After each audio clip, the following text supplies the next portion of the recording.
You will not be able to stay home, brother. You will not be able to plug in, turn on, and cop out.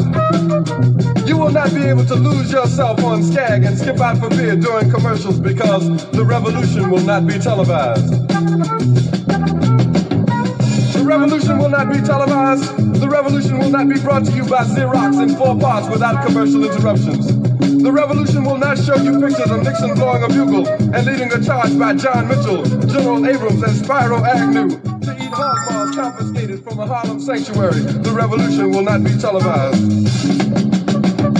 The revolution will not be brought to you by the Schaefer Award Theater and will not star Natalie Woods and Steve McQueen or Bullwinkle and Julia. The revolution will not give your mouth sex appeal. The revolution will not get rid of the nubs. The revolution will not make you look 5 pounds thinner because the revolution will not be televised, brother. There will be no pictures of you and Willie Mae pushing that shopping cart down the block on the dead run or trying to slide that color TV into a stolen ambulance. NBC will not be able to predict the winner at 8:32 on report from 29 districts. The revolution will not be televised. There will be no pictures of pigs shooting down brothers on the instant replay. There will be no pictures of pigs shooting down brothers on the instant replay. There will be no pictures of Whitney Young being run out of Harlem on a rail with a brand new process. There will be no slow motion or still life of Roy Wilkins strolling through Watts in a red, black, and green liberation jumpsuit that he has been saving for just the proper occasion.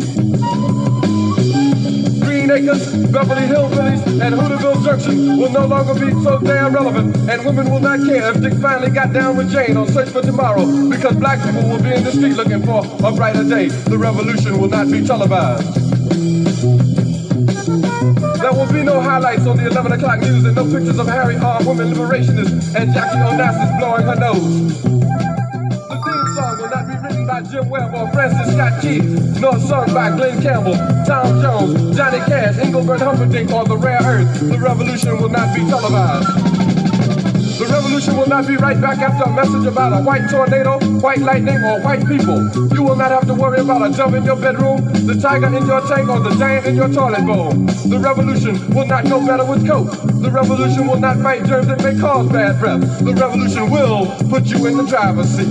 The revolution will not be televised, will not be televised, will not be televised, will not be televised. The revolution will be no rerun, brothers. The revolution will be live. Oh.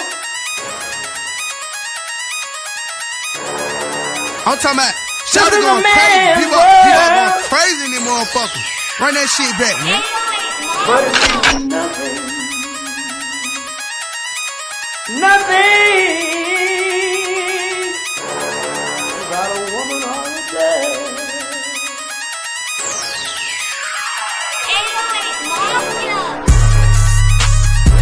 Man made the car.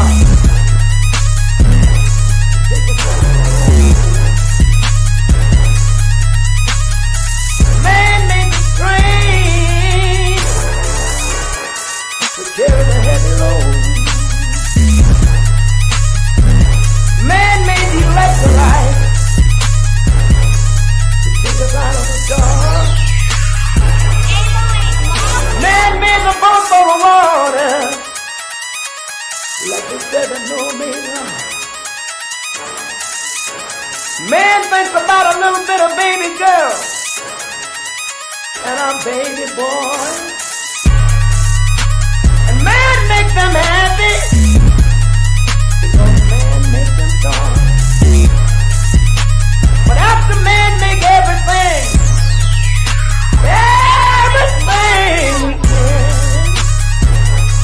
do you know that man makes money?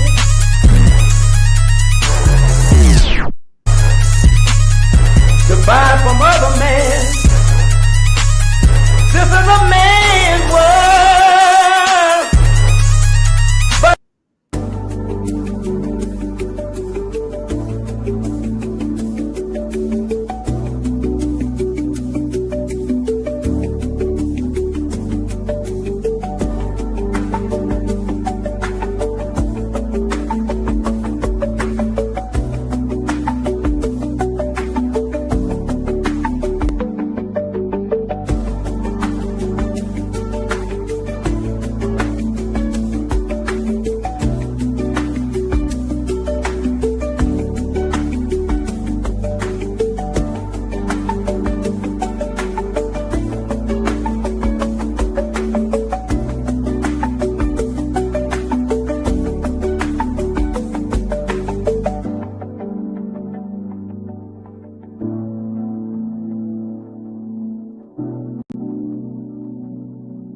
Greetings, ladies and gentlemen, and welcome to Shabaka'S Blacc Experience Enhanced, coming to you here from Las Vegas, Nevada tonight. Okay, we're waiting on our co-host to get back off in the studio. Okay, there he is there, Brother Paris right there. Okay. Where Shabaka, we've been here. I just got okay. out. Okay. All right, so the topics for tonight that I find kind of interesting is tariffs on chocolate from the Cameroon and Ivory Coast that has put down a bakery. Can you do me one big favor? Can you put the What's topic that?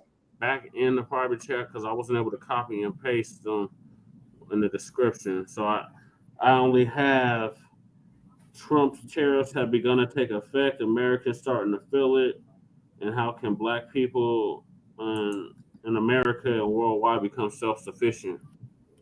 Okay. All righty, I'm typing them in the chat right now.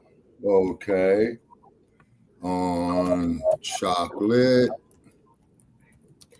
from the Ivory Coast.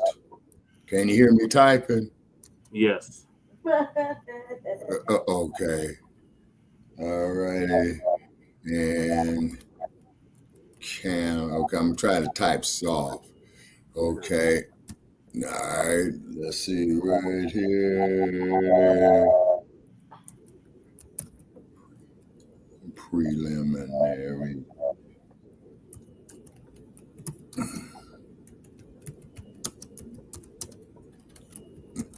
Okay.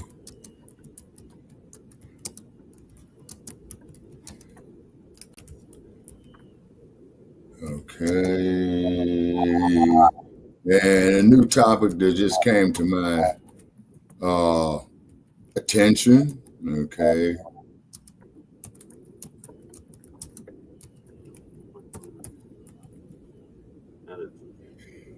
Okay. All right, moving right along. Okay. All right, ladies and gentlemen, welcome to Shabaka'S Blacc Experience Enhanced. The air date of this episode is June 3rd, 2025. Okay, here in Las Vegas, we have a flood watch in effect. It has been raining out here. Okay, there's been a little bit of thunderstorms as well, too, over here in Sin City. That's really bad. I don't have no drainage there, so the water just goes everywhere. Yeah, exactly. You know what I'm saying? Exactly. But then tomorrow, when 100 degrees comes out here tomorrow, man, that water evaporate, man, in less than 2 hours. Okay. And sometimes it gets so hot here, man, after raining, you can literally see the water that's on the ground, but not the above water evaporate. You know, you turn around for 5 minutes, you look at it, and that puddle that was there is gone, you know? Okay. So tariffs on chocolate from the Ivory Coast and the Cameroon, preliminary data on sundown towns of the West, and great news. We want to put a shout out there to President Ibrahim Traore for setting a trend there in Burkina Faso. Togo has suspended mining permits. Okay. So that's a step in the right direction right there, okay? So hopefully the French, the British, will feel the ripple effect of that there in the very, very near future, okay? About first, Shabaka. Which topic do you want to discuss first? Togo suspends mining permits and tariffs on chocolate from the Ivory Coast and the Cameroon that's affecting white-owned candy businesses and bakeries. That's the first topic you want to discuss? Yeah. Okay. Because so we go to Togo, we go to tariffs, and then we go to sundown towns. Also, too, I think I'm hearing thunder in the background. Okay. All right. Outside here in Las Vegas, Nevada. Okay. So Trump is talking about all these tariffs that he want to put up on there. Okay. And then with them suspending the tariff chocolate, just on that little footnote right there, Trump might have shot himself in the foot.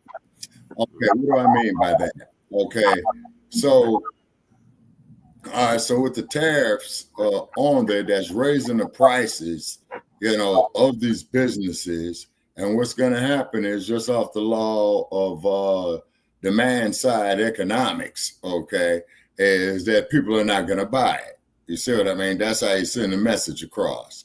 And then they will be forced, okay, to lower the prices just to move the inventory to get rid of it. Okay. Also, too, is that the nation of Togo is suspending mining permits to the West. Yep, that is to the British, the French, the U.S. I hope. Hopefully they suspending it to the Chinese as well, too. Is because the Chinese is over there, making these loans, then got the land for collateral. And then, of course, when they default on the loans through neocolonialism, once again, China goes in there and seizes the land, okay? And they're getting the silicon out of there. And the silicon are the main ingredients of your laptops and your cell phones. You see what I mean? And then also, too, shout out there if time permits, to President Ibrahim Traore of what he is doing. And I believe he did kick out the French. Okay, that's unconfirmed. Okay, and then of course, once again, we're going to do a shout out there to President Museveni when he told Biden's representative if they didn't embrace, the Al Sharpton agenda, with the banana in his mouth and the rainbow flag, that they were going to suspend aid. And Museveni told him, "You're welcome to do so. Now shake the spot." Okay, you didn't see that 60 years ago. Yeah, you should have seen it 60 years ago, but they were just getting their freedom 60 years ago. Yeah, exactly. You see, so 60 years is 1, 2, 3 generations. Okay, so it's a step in the right direction, although it's on a slow process. You know what I mean? But even still, though, just the significance of them taking that stand, is of significance within itself. And also, too, Namibia closing the embassy over there to the U.S. and telling them to get up out of there as well, too. So you'll probably, ladies and gentlemen, will see the effect of this. And Shabaka, Namibia is demanding reparations from Germany. Oh, yeah, exactly. And then also, too, for these clowns out here that's been hitting me on my inbox, how come you Negroes don't demand reparations from African nations? They sold you into slavery. Biggest goddamn lie ever told. Here's how it is all blown wide open. True. It's not a lie. It's a half truth. It was the ruling class that sold the captives, the prisoners of war, into slavery. It wasn't their own people. It was prisoners of war from other tribes and other nations that they sold into slavery. That's what they leave out. And then please put in this fact that after they did that, as the slave market grew of the material we covered with Lerone Bennett a while back, they just came in there and took all of them, including the ones that did the selling too. So in other words, the European is good at divide and conquer. He did that to the indigenous peoples on the continent of North America as well too. Well, all these places in America and in Africa, the Aboriginal people, the indigenous people, were already divided amongst themselves when the European arrived. So the European just made the division even worse. You got a lot of tribalism. You got a lot of tribalism in Al-Kibalon, and that has been a not a pet peeve, a stumbling block for the continent as a whole. Well, keep in mind is that it was a divide and conquer technique, because I think we got it in our archives about what Rene Chirac had said, who was the former president of France. Yeah, but this is before any kind of European interaction, Shabaka. Well, let me see. Okay, now when you say any kind of interaction from the European, are you talking about them Greek boys up there as well too, as Professor George G.M. James was saying in The Stolen Legacy? Yeah, Shabaka. That was up near the Mediterranean, though. I'm talking about where we're talking about now: Togo, Ghana, Benin. The homie was a major slave participant. They're Right, and a lot of the Homians got collected up as well too. And I believe that there was from the Portuguese. Yeah, either way, Shabaka, they were still complicit with it. Even though they got rounded up later on, they were still complicit with it. So, like I said, there is something to that those kingdoms. Hold on, Shabaka. That those kingdoms, because they weren't nations, they weren't countries, they were kingdoms. Those kingdoms, they owe something as well, because their aristocracy, if you will, their monarchy was responsible for that. Even though they allowed it to happen, and then on top of it as well too, they thought that they were dealing with righteous people, but in actuality, it slapped them in the face after it was too late, when they realized that they were dealing with savages. Now, also too, information, Brother Che, that I came across some notes from about 5 or 6 years ago. Okay, what his author and scholar had wrote, they never document those on the continent that was going up against these Europeans, trying to free their loved ones and their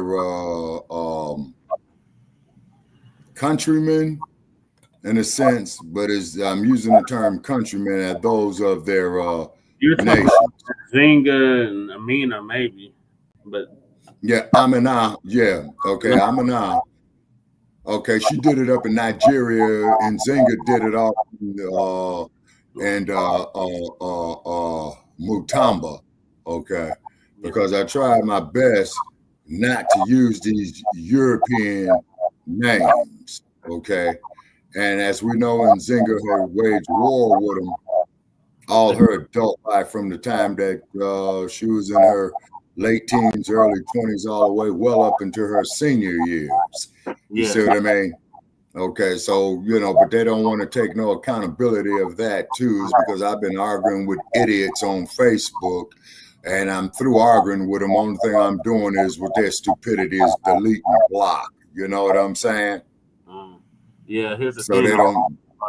Majority of those from Matamba, they ended up in Brazil. They didn't end up in the United States.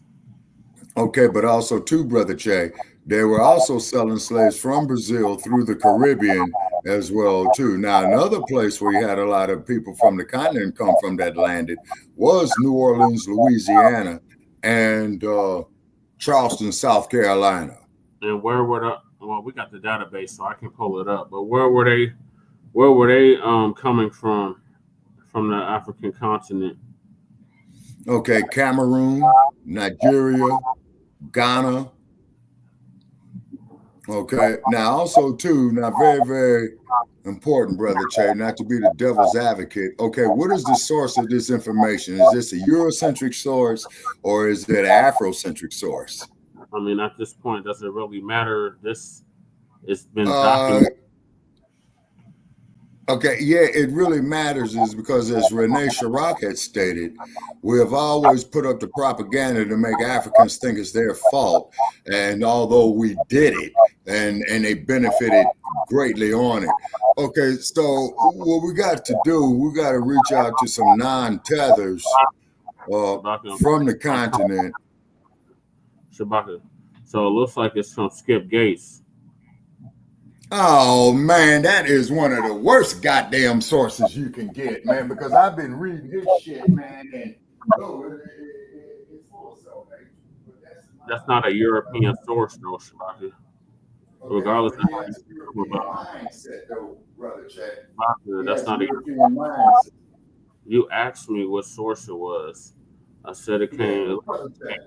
Gates. Brother check. Brother check. The If Europe. you're getting residence to your own home, now hold Okay. on, brother check.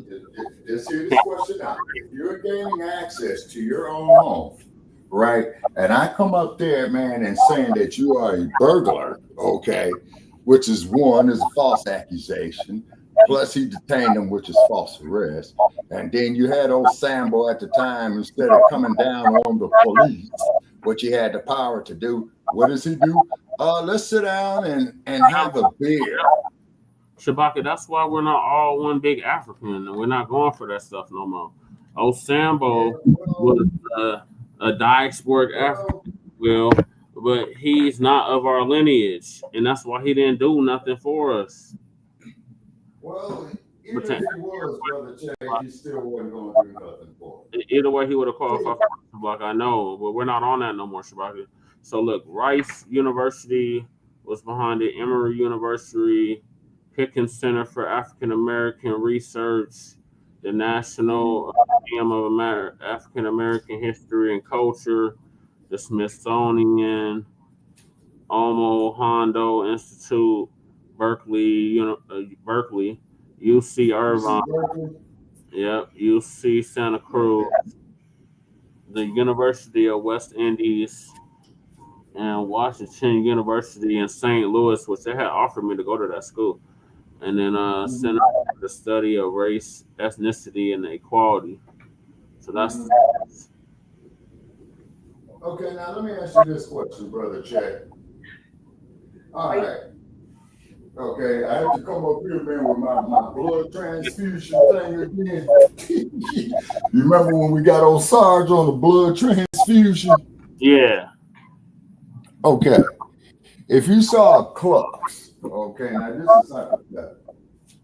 Clucks, a dumpster, one of Metcalf's relatives, who said, well, you know, your blood type matches his, which I think is highly impossible. But anyway, we need you to give him a blood transfusion. Would you give it to him? No, Shabbat, I already answered that question. No. Yeah. Okay. All righty. Okay. All right. Now, with these tariffs coming about, okay, and as we stated before, is that it's going to hurt white businesses more so than black businesses, is just due to the unfortunate fact that, you know, we're not a majority on the gross national product in the U.S. with black business. You say, okay, unfortunately. So what we have to do is emphasize, you know, more black business, hiring our own people to work. Since old boy got rid of DEI, okay, then we should have the legal right to not to include these other groups, you say. And I just find it very, very interesting that the Latino community is having their issues, and they coming up to us acting like we're supposed to be out there to support them. I mean, why do all these other groups come to us? You see what I'm saying? Right, Mac 285. We got invoices and receipts. All right, Shabaka, I'm gonna play this video about Togo. Getting Westerners out of their cocoa affairs. All over Africa. Right now, the government is looking at a new set of rules for the country, which the opposition has been asking for. 8 big groups from different African countries have put out a statement saying they support the Togolese people who are fighting for change. These people also want the current president, Fornassing Bey, to step down. He's been the leader since 2005. Some of these supporting groups are pretty famous, like Balai Citoyen from Burkina Faso, Yen Amar from Senegal, Aina from Chad, and Lucha from Congo. They think what's happening in Togo, people standing up to the government, is part of a bigger wave of change happening all across Africa. So, leaders from these groups are asking the whole world, especially the West African countries, ECOWAS, to help the people of Togo get the democracy they want. They hope this will stop bad situations like those seen in other African countries from happening again. For over 10 years, most of the groups against the government in Togo have been demanding these new rules, mainly to make sure a president can only be in charge for 2 terms and to change how voting happens. It was still very early and dark when the first army trucks drove down the empty main streets of Lomé, the capital city. The streetlights were blinking on and off. People were still asleep, but big changes were already starting. At 4:12 in the morning, soldiers wearing black uniforms and masks surrounded the president's palace. They moved quickly, with no warning. By the time the palace guards figured out what was going on, the soldiers were already inside. This wasn't a practice run, this was the real thing. Inside, President Enhnaced, who had ruled Togo for almost 20 years, was alone in his office. He was confused, not wearing any shoes, and holding his phone, but it wasn't working. Just a few minutes before, a scared voice on his special secure phone had whispered, "They've got us. The army isn't on our side anymore. They're coming for you." He didn't believe it at first, until he heard gunshots and saw his own best bodyguards turn their guns away from the gates and point them at him. Then he was arrested. The explosion that broke down the palace doors was so loud, people 3 streets away heard it. When news reporters arrived, it was already over inside. Soldiers, men for himself had chosen, dragged him through the fancy hallways. His tie was loose, his face was white, and his powerful image was gone. One soldier leaned in and said quietly, "Your time is done. Togo has chosen freedom." The whole world was watching. Someone leaked a live video that had never been seen before. It showed Four, without shoes, his hands tied behind his back, being walked down the palace steps. There were no news cameras or fancy cars, just the sound of soldiers' boots, flags flapping, and the growing cheers of people outside celebrating their freedom. By 6 in the morning, everyone in Togo had seen the video. By 7, it was a top story all over the world. Four was out, and Togo was rising up. The streets filled with people. Thousands came out in Lomé. Some were crying, some were shouting, and some just fell to their knees, hardly believing it. Is it true? Is he really gone? Did we finally win? They asked. Women played drums, and young men held up signs they had kept hidden for years, saying things like, "No more kings ruling us. Africa isn't a kingdom. Togo belongs to us now." In the middle of it all was a little boy, maybe 10 years old, holding a homemade flag with one word written on it in charcoal, "Free." Togo had woken up, but the rest of the world was just starting to understand how important this moment was. It wasn't just one man losing power, it was the end of a whole long period of rule. To understand why the palace was stormed, you have to look back, way back, over 50 years.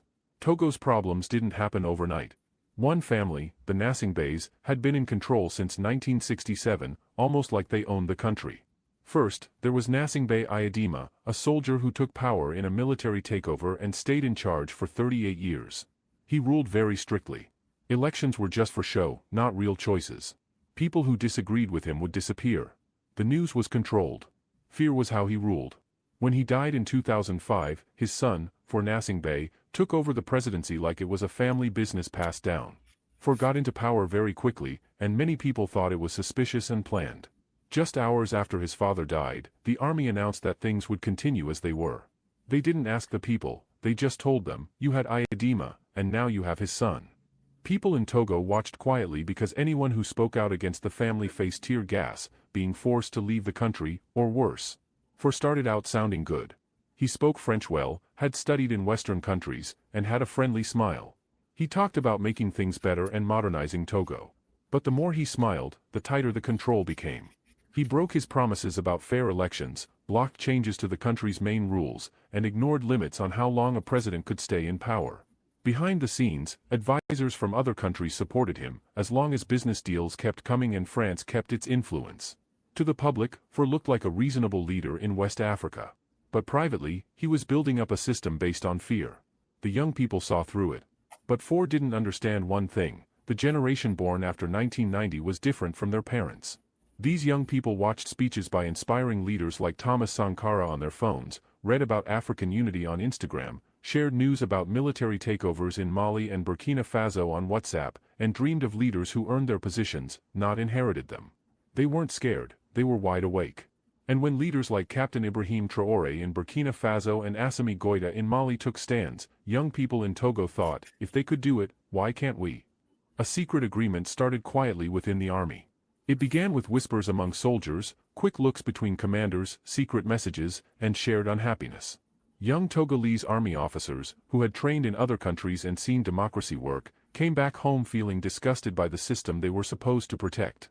They didn't necessarily hate for, they just didn't want to support a lie anymore. Togo had been quiet for a long time, but it was starting to wake up. Soon, the man in power would face the one thing he was most afraid of, his own people standing up for themselves. For many years, Colonel Kwame Agbiom stood by for Nasing Bey. He seemed loyal and strong, not just For's bodyguard but like his shadow. He knew the president's secrets, which government officials were stealing money, and which opposition leaders were being silenced. He walked the palace hallways at night and heard things no one else did. For years, he kept quiet. But then, something changed for him, a line was crossed. Late one night, Colonel Agbiom got an envelope with no sender's address. Inside were photos of a burned village, crying women, a bleeding child, and a young man, the colonel's own cousin, lying dead in the dirt. He had been killed by Togolese soldiers. The army said it was an operation against rebels, but it was really a punishment for a region that had dared to protest against For's rule.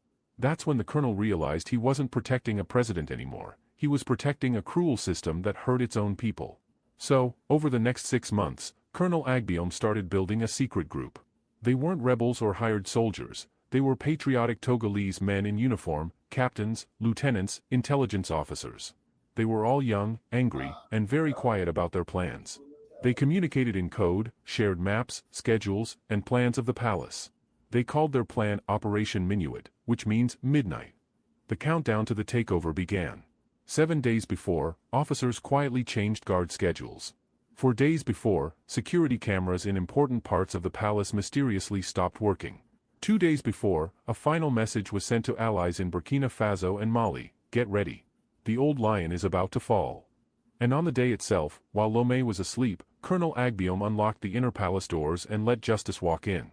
He didn't see himself as a traitor, he saw himself as a liberator, even though he was wearing the uniform of the old system. And that night, the roar came.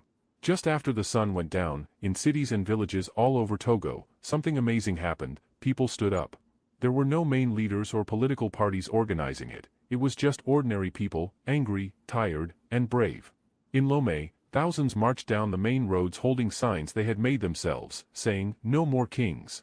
Power to the people. Togo is not for sale." Soldiers were supposed to stop them, but some soldiers dropped their guns, and others even joined the marchers. By 9 p.m., the city felt alive, not with destructive fires, but with the fire of a new beginning. People lit bonfires in front of government buildings and sang revolutionary songs that hadn't been heard since 1963. They waved flags, not for a president, but for a people taking back their voice. In Sokode, young men surrounded a police station and demanded that arrested protesters be freed. When the police chief refused, they formed a human wall and chanted, "You'll have to shoot all of us. We are Togo." In Kara, for Nasing Bey's hometown, where people had always been too scared to speak out, something unbelievable happened. A statue of his father, Nasing Bey Ayadima, was pulled down by former soldiers. As the statue crashed to the ground, the crowd was silent for a moment. Then someone whispered, "It's over."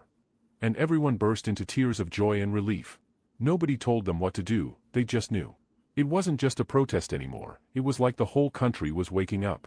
Women banged pots and pans, people on motorcycles drove around honking their horns in celebration, and even street sellers gave away food for free. It was a mix of happiness and anger, pain turning into power. For the first time in many, many years, the streets of Togo weren't filled with fear, they were filled with people.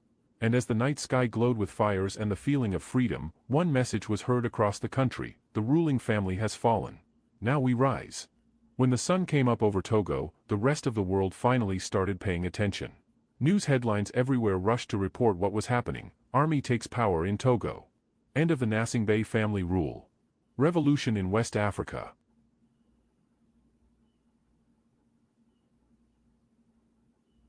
Sorry, Shabak, I thought that was the right video, but that was something else.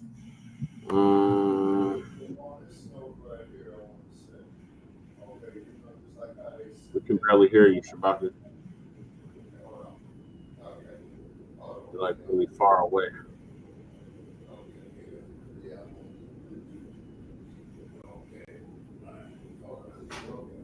All right. It's based on what I heard right here, man. This sounds like it's got the fingerprints of Afro-Com all over it. Yeah. Okay.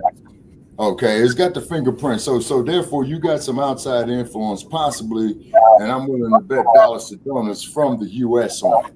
particularly with this regime that you currently have in power right now. I don't put nothing past them. So, Shabaka, did you read an article on this, or how did you find out about it? Okay, well, I've been researching this, over the years, is because like when Obama had set up African Command, and then like how they got that black 4-star Marine general who went up there, who was before the U.S. Congress, Yasser Boston ass scratching and what have you. I mean, it's just incredible. It really is incredible about how, you have these house Negroes in the United States, that do all the masses bidding for them. Shabaka, and the reason why. Shabaka, you got the same thing on the continent. Okay, but that's neo-colonialism. They're still house Negroes, though, Shabaka. They still well, of course. Well, the colonialist is the slave master. The neo-colonialist is the house nigga. Yeah, that's a perfect analogy on that right there. Okay, so how did you find out about this? Did you read an article about Togo suspending their chocolate exports, or what? Okay, well, over the years that I've been studying like all of West Africa with this neo-colonialism, is something that they always got in common. They're saying that the people want freedom. They toppled, the, let's say, the black dictator, right? But you still got to remember a cat by the name of John Foster Dulles, what they did to Patrice Lumumba, okay? Like, look what happened with Nkrumah. Now, Nkrumah, he talking about he wanted to have the United States of Africa, but they brought down Nkrumah. You see, what happens is, man, they get these dudes that come over here, bring them to Las Vegas, bring them to Hollywood, put the snow bunnies on them. Okay, just like the president, man, of what was that there of Nigeria, the black banker who they invited to the Super Bowl, okay, out here in Las Vegas. Then all of a sudden he gets on a helicopter ride from LA, man, to Las Vegas, man, and then it crashes with him, his wife, and I think his oldest son. And why didn't the dude just simply fly on a plane, man, from New York to Las Vegas? You see, I look at those kind of questions, where it don't add up. You see what I'm saying? And then, of course, they get their Barack Obamas, you know what I'm saying, talking about all this democracy crap and what have you, just on puppet strings. So did you see this on Facebook, Shabaka? Because I'm not finding it. What, you talking about the situation, what happened with the banker from Nigeria? No, I'm talking about the situation with Togo. Oh, okay. What I've looked at is on past resources on it. It's a trend that they have. Okay. And I believe it was Eisenhower, okay, who had put that in. See, man, ever since they brought down Patrice Lumumba, man, they've been doing that. And as you know what they did with Patrice Lumumba after they killed him, man, they put him in acid. So, none of his remains would be found. That there's the Belgians. And then keep in mind is that the United States has a hell of a lot more alliance to Europe than it does to Africa, because both of them, benefit off the minerals there. So this is what I found, Shabaka. Togo has suspended foreign mining permits, not specifically chocolate exports. This move intended to allow the country to restructure its mining sector and create more sustainable and transparent industry. This is will remain in place until no legislation or policy frameworks are in place, according to the Voice of Africa.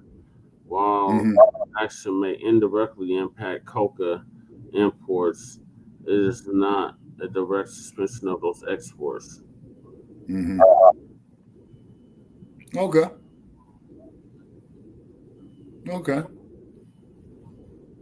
But it's just very, very interesting of how when these outside forces, mainly European, deal with this, of how these European nations benefit off the division. Then, of course, because they want to go there and they want to keep getting those natural resources and don't want to pay for them.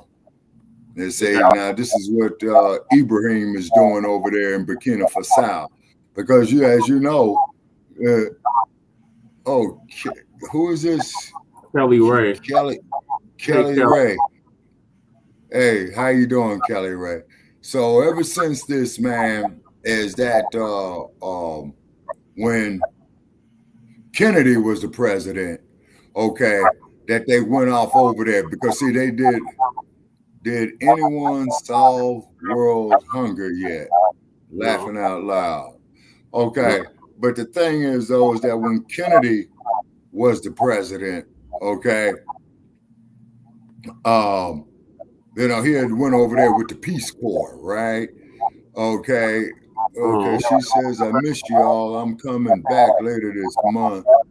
I got to have everyone on the panel. It would be fun. Okay, Miss Kelly Ray, what panel are you speaking of, ma'am? On her show. She's saying. Oh, okay. Okay. All right, on her show. Oh, okay. All righty. Okay. All right. Now, I ain't mad at the sister. Okay. All right. So, all right. Now, let me make sure I got it right. Okay. Kennedy had started the Peace Corps.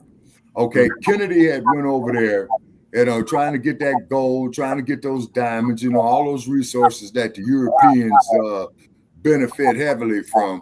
And I forgot the name of the sister, man. I think she was from the Cameroon that had went to France. And she had addressed an economic summit.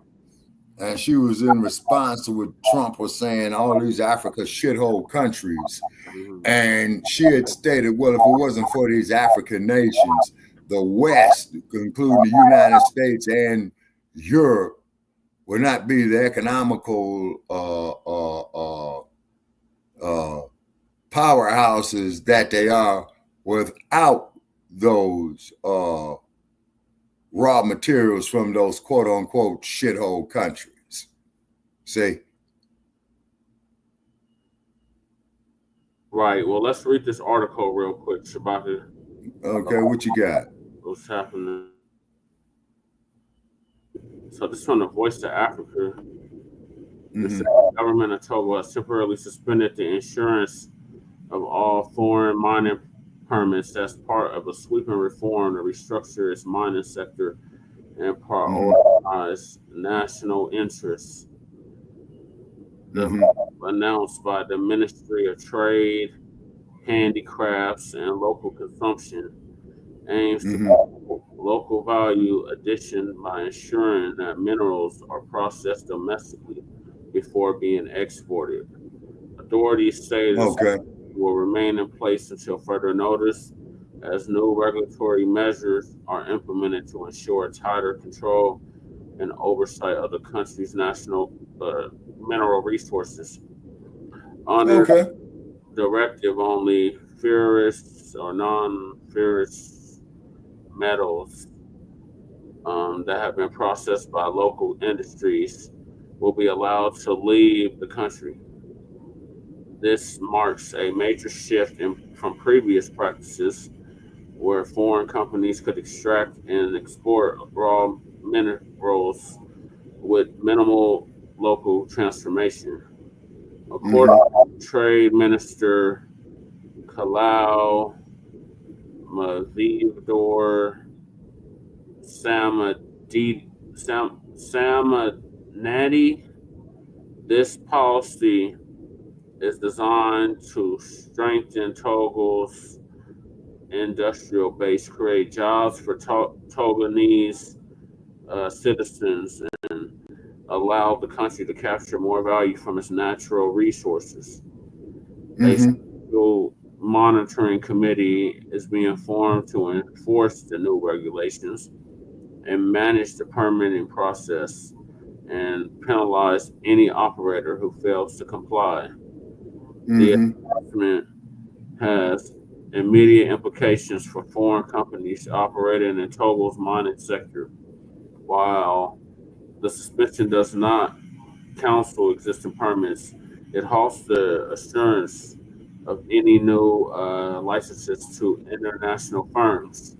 The government has urged all economic operators to strictly follow the new rules, warning that violations will be met with legal sanctions. This approach signals a firmer stance by Togo in reassuring control over its economic assets and reducing dependence on foreign actors in the extractive industry. Togo's decision is part of a broader trend across West Africa. That's what you were talking about, Shabaka, where several are reassessing foreign influence in their mining sectors. Recently, Mali suspended artisanal, I think that's how you artisanal, like artisan gold mining permits for foreign nationals after deadly accidents, citing both safety concerns and the need to increase benefits. In this context, Togo's policy aligns with a regional movement toward mineral nationalism, in which countries seek greater participation and profit from their natural resources. In addition to economic motives, Togo's move is seen as a strategic step toward achieving industrial self-reliance and improving environmental regulation. The new focus on domestic processing is expected to encourage investment in local smelting and refining facilities, while also helping to formalize parts of the sector that have been historically underregulated and dominated by informal actors. It is also to curb illicit mining and illegal exports, which have cost the state significant revenue in recent years.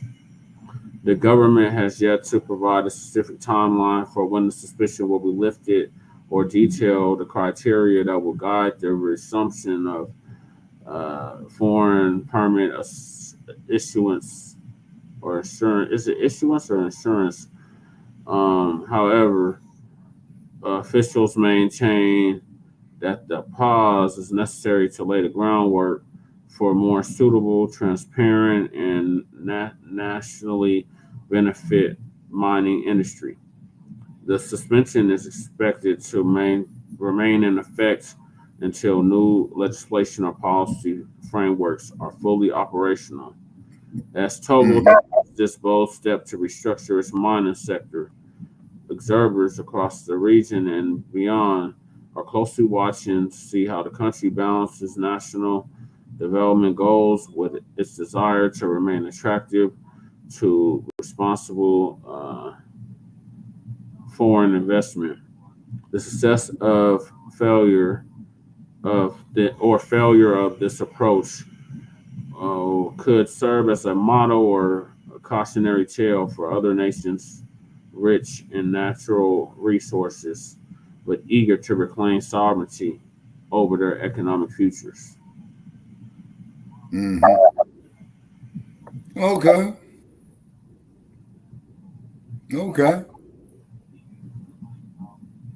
So based on, if these reports are true, and I'm not saying that they're not, notice they go through great detail here in the West to discredit, the economical policies that they would want for their nations to upgrade their quality of life. You say, yeah. And then, send 4-star house Negroes over there. You know what I mean? Yes. Like with AFRICOM. You see what I'm saying? Yes. And that, as you had pointed out, that Obama had set up. Yeah, and then Langley lied, talking about he's going over there to keep the peace and for the youth, which is a damn lie. They don't and Langley's the 4-star Marine general, right? Yes. Okay, yeah, because I never knew what his name was, but General Langley. Okay. Now, if you're up to it, have a video I can play about that from Uncle Phil. Okay. Just give me a second to pull it up. In the meantime, Okay. what's your thoughts on what I just read? Okay. All right. So as I was saying, is that hopefully there's some honest intent for Africa to liberate its resources for its own development. Actually, Alkebulan is the name of the continent, is because, as we already established, that Africa was named after some European savage by the name of Africanus, you know? Well, what is now Libya? He had conquered what is now Libya, and that became the name for the whole continent. Okay. And then speaking of Libya, may Muammar Gaddafi rest in peace, is because he was trying to have Libya become self-sufficient. And then he had also advocated for all of Africa to become self-sufficient. And then also, too, he was advocating, I believe, for righteous African unity. Yeah. Say. So Langley, General Langley says African is there, meaning in Alkebulan, to bring peace to the youth of Africa. America has no peace. All right, let's see what Sister's talking about. For a powerful trip to Ghana.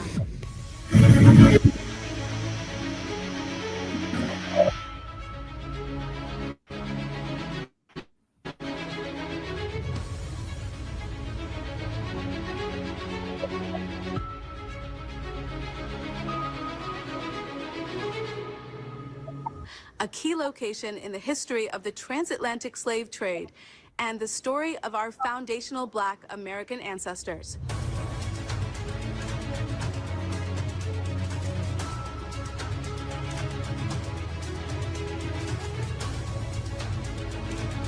This isn't just a vacation. This is a chance to walk through the same places where many of our people were captured, held, and shipped off into slavery. No, Gory Island.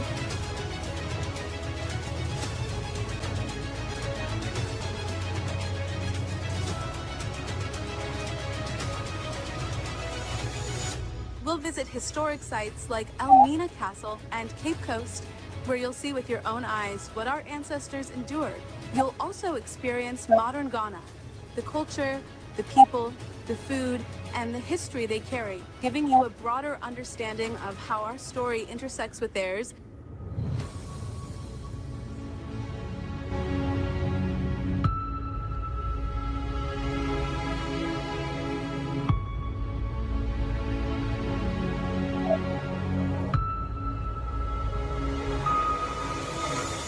If you've ever wanted to deepen your understanding of our history, this is your opportunity.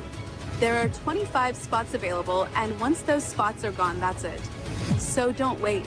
Secure your spot today by paying a deposit and be part of this unforgettable journey. We're making history by walking through it. Will you be with us?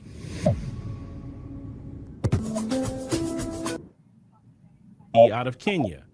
With Yvonne Akara, and I'm saying her last name wrong, forgive me, Kenyan people that may be watching, and shout out to all my brothers and sisters in Nairobi and Mombasa and all the great cities in Kenya. I got to circle back to Kenya, that's for sure.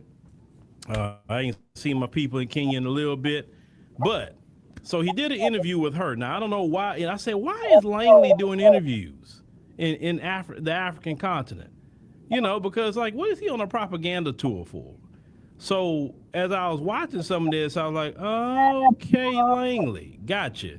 So we're going to cue up Langley and what he has to say. But as you see the title, he wants to, you'll hear what he says, but we got to talk about the peace, the no peace that we have here in America. So let's cue up Langley and we'll stop at a certain point. All right, so it's about countries perhaps taking up their own autonomy. General, let's talk about countries taking on their own autonomy. You are on African soil, not for the first time, but this would be a good moment to ask about one of the countries that has taken its own autonomy, and that's Burkina Faso. Your remarks recently at the Senate seem to suggest that he's diverting, that's General Traore, is diverting its 4 billion gold reserves to sustain his military rule rather than for public welfare. These remarks God damn. So condemnation across the boy, this motherfucker's telling this is telegraphing big time. Let me speak to Burkina Faso's sovereignty. They maintain their sovereignty. They make their decisions how they use their resources. They make their decisions who their resources go to for military support. That's their sovereign right. But my cautionary tale was just from a military perspective. That was a Senate Armed Services Committee asking me a direct question. Burkina Faso, a lot of great things going on to progress them forward, okay? But then when you look at the military part of it, knowing that that's the epicenter of global terrorism, it was my time to illuminate that this is probably their weakest point, and there needs to be sufficient resources going towards for the whole fight of terrorism in that country, period. They make their decisions, though. That's their sovereignty, their sovereign right to make their decisions, what is appropriate, what's not. But I wanted to illuminate that is going in the wrong direction now. ISIS is getting stronger. JNIM puppet string is getting stronger. Al-Qaeda in the lands of the Maghreb is getting stronger in that country. And do you think it's getting stronger after General Traore took over? It has. Just look at the numbers of attacks. It really has, since 2022. I've been tracking this since I took command. So, no ill will towards him, but the decisions is their own. They're looking for other ways to be able to, they're still on warfighting footing. It's just going to take more resources. So you stand by that? Let me stop that real quick by what he said. So now he's saying there's no ill will towards him, but then he went before the United States Senate and said that Captain Traore was a threat. What are you talking about, sir? What are you talking about? Now, then he's mentioning that key word they like to use, terrorism, right? He's saying that when Traore came in, all the terrorism increased. Well, France has been there the whole time, sir. France didn't get rid of any terrorism. France was literally stealing their resources the whole time. Why didn't you say that part? They wouldn't have had a coup if France was doing what they were supposed to do. But France was an occupying force in Burkina Faso, stealing at gunpoint, literally stealing their stuff and bringing it to their economy so they can benefit. Now France's economy is suffering. Why? Because they've been getting cut off out of West Africa bit by bit by bit. And the previous president before Macron, was it Jacques Chirac, said that without West Africa, France would descend into a third world country.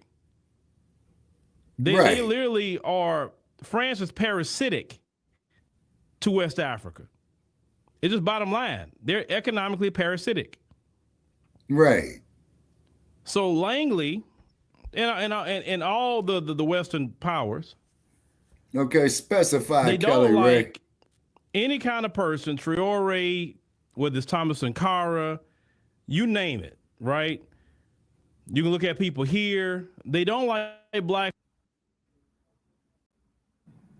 I think she's talking about what old Sambo and old Hillary. Oh did. when they killed Gaddafi because Gaddafi was making Libya self-sufficient and he refused to go on the American dollar standard. Okay. Correct. Okay. Black folks to say, nah, you're not coming in here. No, we're gonna do on our own. We good. We don't need you here. we don't want you here, then it's a problem. So they're using Langley, because you know good and well if he was a white person, it would be more of an outrage to some of the things he said. It's been an outrage, yes, but it'd been 10 times more the outrage if he was a white guy. So they're using Langley, they're using his melanin to try to soften the blow of what they're trying to do. Okay? Well, Uncle Phil, we've been saying that. Me and Brother Che been saying that for the last 8 goddamn years. That statement? Because there's been pressure on you to walk those statements back. That's my statement. That's my assessment. That is getting worse.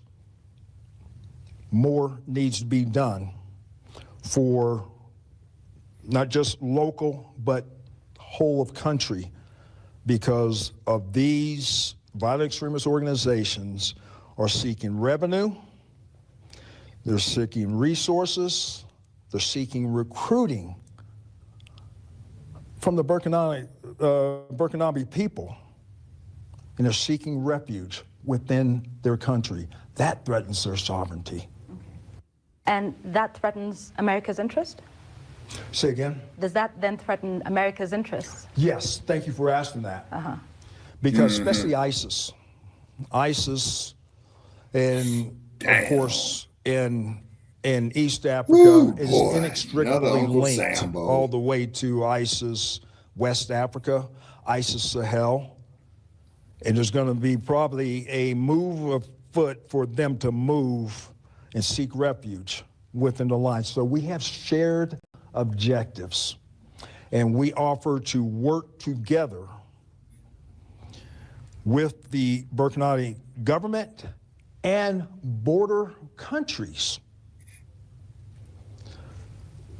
Mali, Niger, coastal West Africa countries, collective, because here's what these organizations do. Here's what these terrorist organizations do.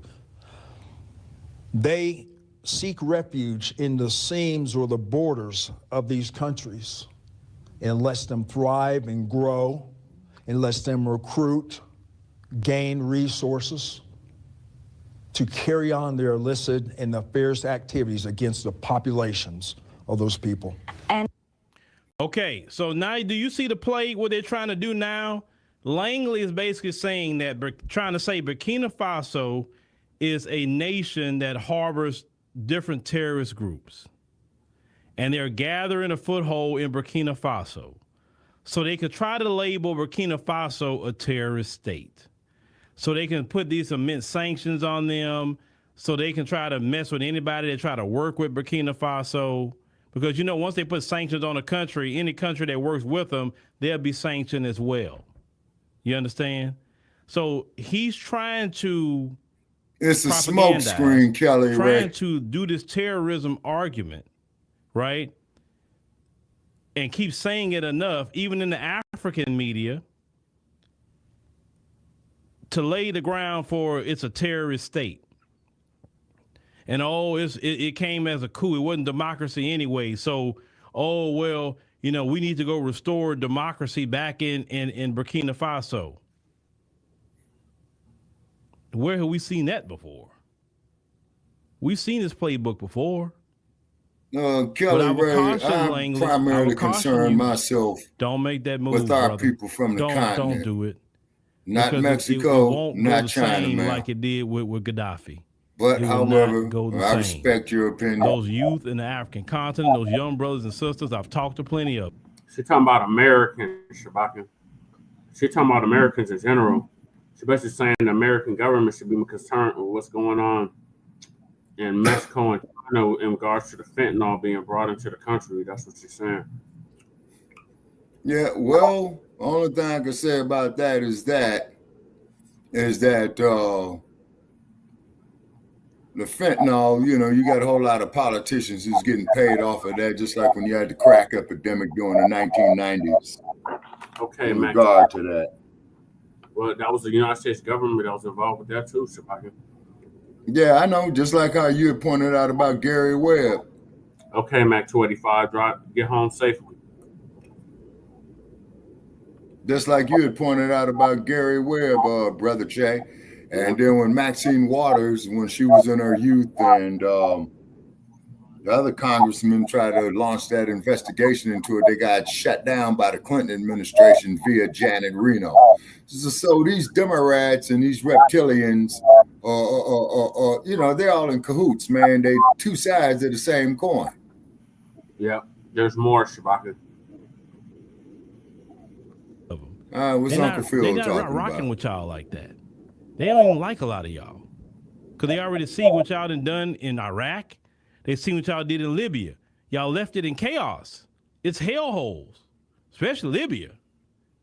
Now, Iraq, they kind of, you know, slowly gotten themselves back together a little bit, but still. And we know that with the Saddam Hussein thing, oh, he has weapons of mass destruction. He didn't have anything. He didn't have anything. Took that man's life and didn't have anything. Gaddafi, lying on Gaddafi, took that man's life. And Libya has not been the same since Gaddafi have been here. Well, that's now, he Barack mentioned, Obama for you. Well, you know, America's interest. What interest do you have in Burkina Faso? Well, he says, oh, well, because the terrorist organizations and this and that and the third. You got terrorist organizations right here in America. It's called white supremacist groups. That's terrorist organizations. Connor is the biggest terrorist running around. He goes up in schools with assault weapons and shoot up children. That's homegrown terrorism. Why y'all not worrying about the homegrown terrorism, but you worrying about what somebody doing way away from here? Kelly Ray. That's not even on his soil? They like Trump said, there's a big, beautiful ocean in between the African continent and America. It's called the Atlantic. When you fly over there, that's what take you so long, is really flying over the Atlantic. Most of those terrorist organizations aren't coming across the Atlantic like that. Most of them not. If they're going to do something, they're going to do it in their area. That's what kept America out of a lot of problems. That ocean, the Atlantic. You can't solve your problems here at home, but you're going to try to go solve somebody else's problem. Every day somebody is being murdered in this country. You haven't solved that. You haven't solved any issue and problem in this country. So if you can't solve problems at the home front, how you gonna go solve it for somebody else? That doesn't even make sense. Let's go and cue this back up. I disagree with you slightly, Uncle Phil. Perhaps Africa be prepared to do? Would you be considering an ouster like we saw with Muammar Gaddafi in Libya? Because there's still many Africans who are yet to recover from that. If this is a bigger threat, as you say. Shabaka, let's unpack that. You got to take care of home first before you can. Charity stops for home. If you can't take care of your homeland or your home base or your own country, what makes you think that you can go clear across the ocean and take care of somebody else's problems? Okay, now, but I would like to see these same Negroes advocating for America's interests do something about these murderous ass race soldiers here. That's what he's saying, Shabaka. That's why I don't understand why you disagree with him. He's like, look, we got our own issues here. We got terrorism going on here. Oh shit, Asita's in the building. Greetings, Sister Ashita. Long time no see. How you been, sister?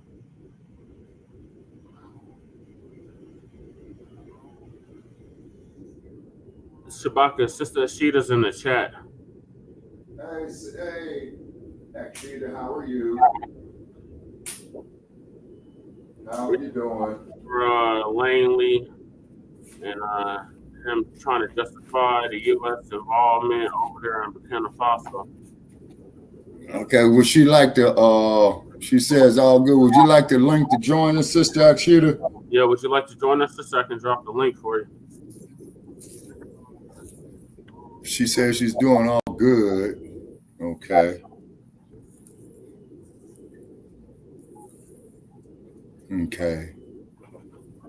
Yeah, Sister Akshita, she's been one of our major contributors, you know, over the years. Right. You know. Yeah. She said not tonight, she's resting. Okay. Okay. All right. Okay, sister. I hope you're feeling well and what have you. And it was a pleasure seeing you in Las Vegas a while back. You know. Peter, that's right. I'm gonna let you continue, Shabaka, and then we can unpack it. All right.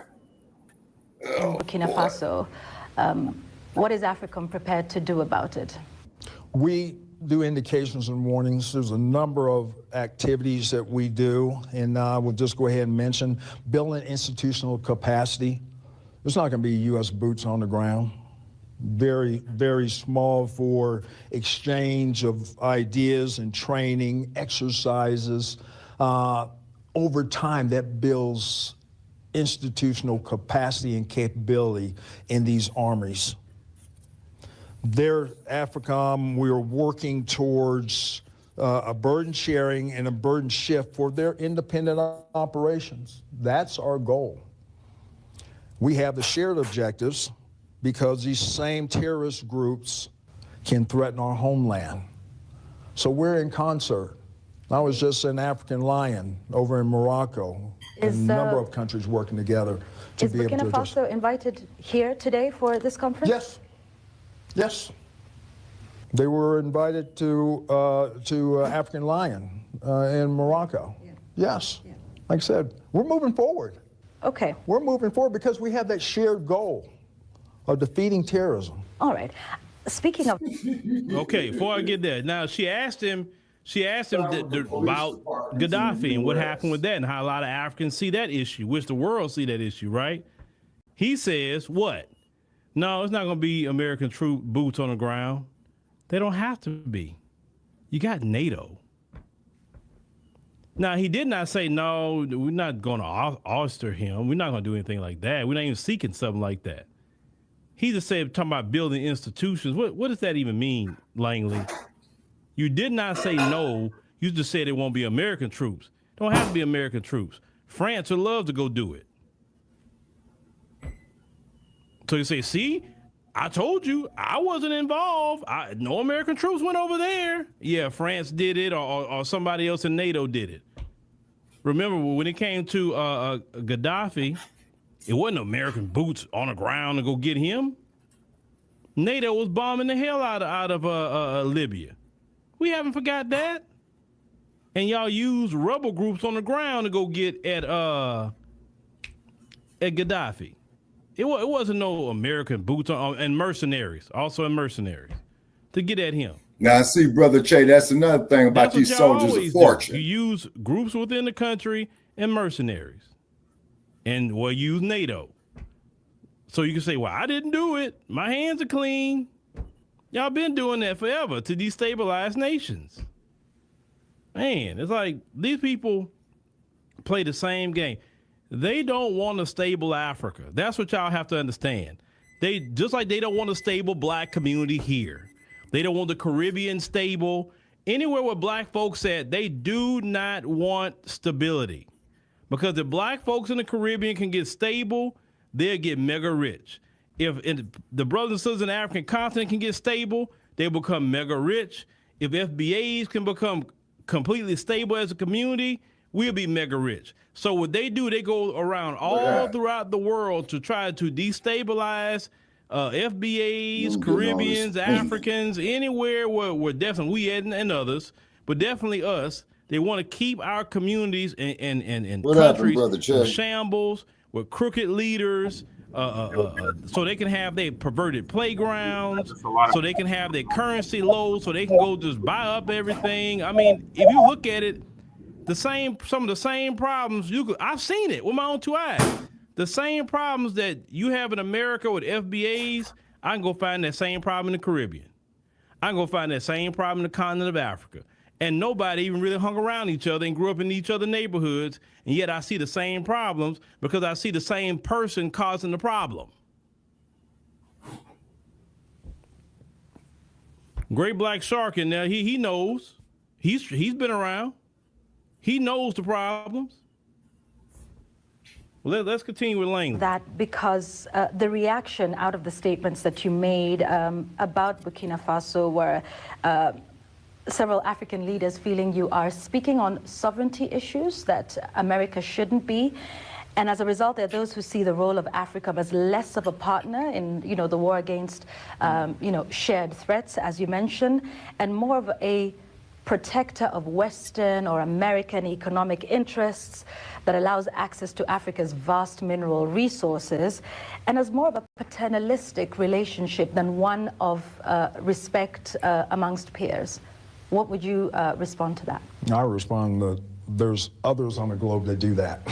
There's others on the globe that do that. I'm going to even bring it up. We should even already know, okay? But I'm going to even bring that up. Okay. We respect the sovereignty.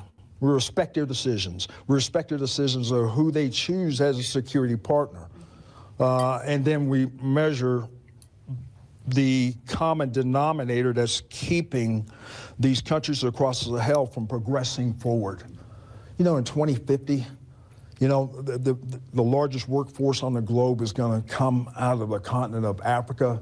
The youth need hope. They need peace and stability so they can hit their potentials. No, they need to build up their own business infrastructures. That's a long-range goal of Africa as we look to help these countries set those conditions for stability and security so prosperity can be presented to all the populations and the youth.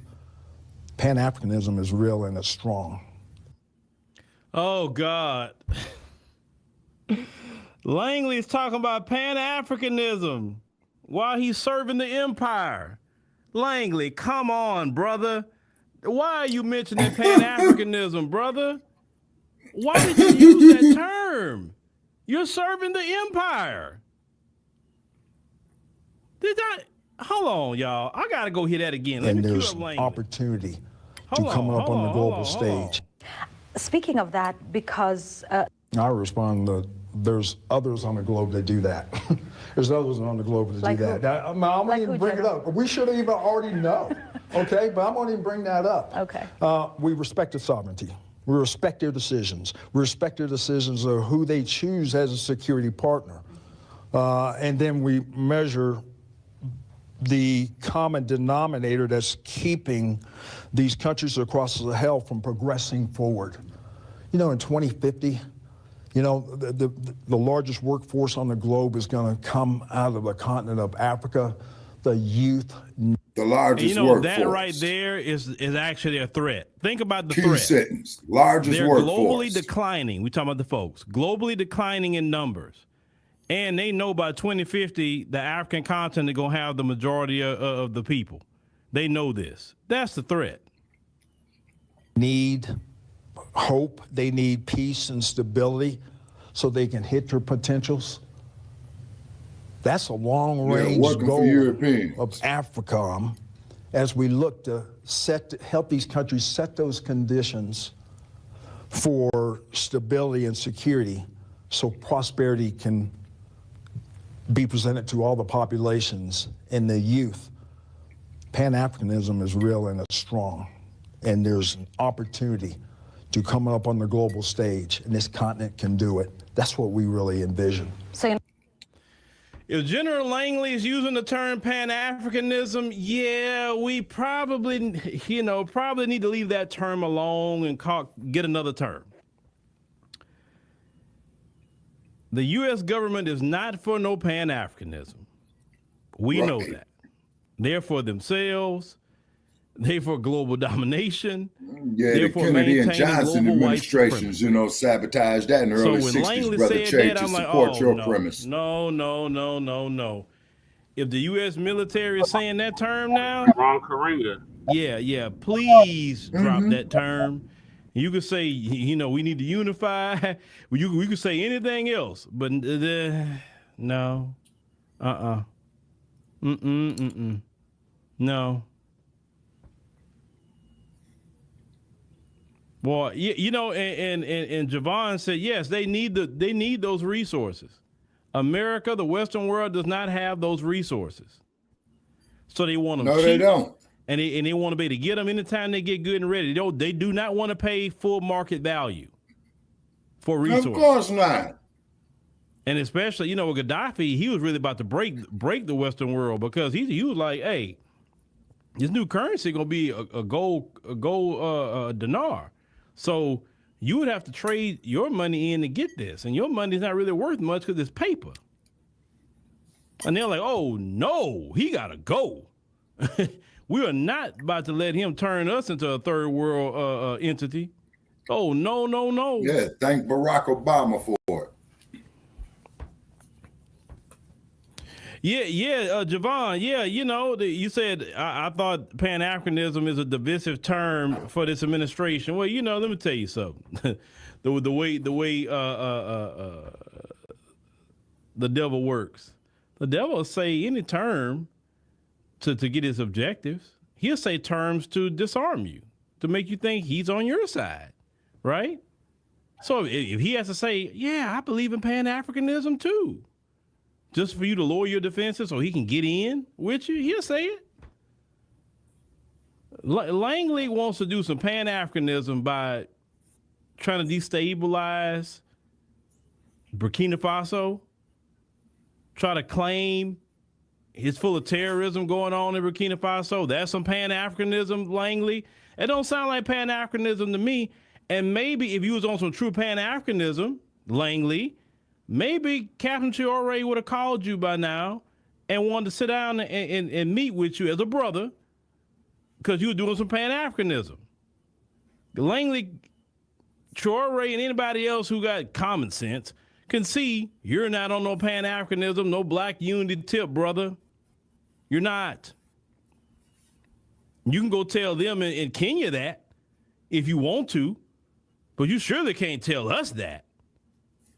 Because Langley, we know what entity you're working for. Either, Uncle Phil. Man, please. Man, I can't believe Langley would say some crap like that. Not concerned about China and Russia expanding their military and economic influence across the continent? We are concerned about it, yes. What about it concerns you?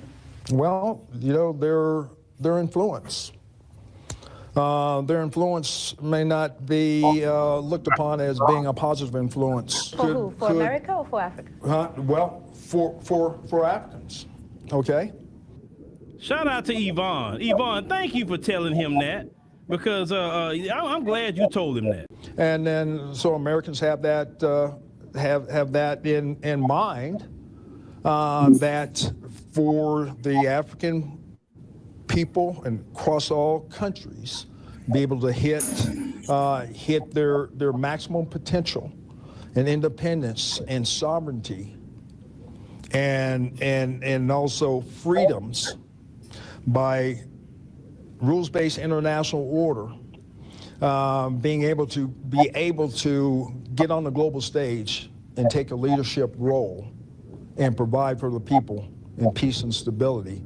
Some of those aims are not the same as the approach of those other countries on the global stage. So that's my perspective. Do you have a counter strategy? Do we have a counter strategy as far as to China, Russia, their presence, because you say it doesn't align with the shared values? Well, what we watch is the continent of Africa does not need to be militarized, let's put it that way. Dude, y'all have military bases on the African continent. What are you talking about, Langley? My God. Why would you say that? Does not need to be militarized. So we watch, as far as security agreements and what does it mean? Is it really for the stability to fight the threats of a African country, or is it for them and their ability to establish a global hegemon of basis? That's what concerns us. I can't believe Langley sat up here and said that. So basically what it is, Langley, let me get it straight. We sick, boss. Y'all, France, any of the Western powers want the UK, because I know Britain has some sort of military base in Kenya. So y'all want to have military bases all over the world, even in the African continent, all y'all in NATO, okay? But if Russia or China wants to partner with somebody and they say, hey, you could have a base here if you want, and hey, maybe you could, if we have any problems, you can, help us out. oh, no. We don't want to militarize the continent. See. And they upset that they're working with China and Russia. All out of those countries. They're upset by that. They're upset. And let me tell y'all something else about China. I just read last night. So China put out their earnings report from April, when all the tariffs hit. And do you know China still had a 3% profit margin, even though with all the tariffs?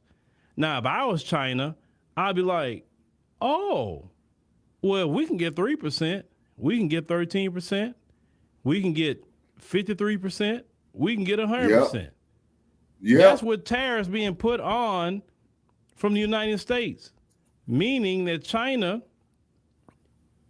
has figured out a way to, if the U.S. cut them off the market, they still gonna be okay. Like because they got their foothold in Africa. So a lot of people getting tired of them folks. A lot of people are. I'm talking about globally. It's getting, they want to talk about they tired of black people. Man, the world tired of y'all. The world. You know what I'm saying? All these other countries are talking with each other and say, man, they praying for y'all downfall. I'm telling you, they are praying for your downfall. These other countries. They don't want to work with y'all. Then why you think they went to Russia and China? If y'all treating them right, this is what they do. You're supposed to be a partner with them, but the roads are jacked up. China come in and say, okay, work with us. We'll fix your roads. We'll give you a new airport. We'll give you this. We'll give you that. Start making. I've seen what China do in these countries. I've been there. I've seen what Kenya. The last time I went to Kenya, they had that toll road. That toll road from Jomo Kenyatta Airport to take you to that the Kempinski Hotel where I stayed. 15 minutes on the toll road. Before they had that toll road, an hour. And the Chinese built that. But when America go places, they don't help them build no infrastructure. They don't help them do crap. They want everything run down. Why wouldn't you partner with somebody like that? Okay, yeah, they gonna want some resources. It's reciprocal, right? Ain't nothing free. Oh, the Chinese getting resources. Y'all been getting it and ain't giving them nothing. At least they getting a new airport. They getting some hotels. They getting something out the deal. I mean, shoot. Well, they put them in messed up debt trap diplomacy. And what do y'all put them in? The IMF and World Bank give them loans they couldn't afford either. And y'all keep them in debt. Well, how y'all different than China? Y'all the same.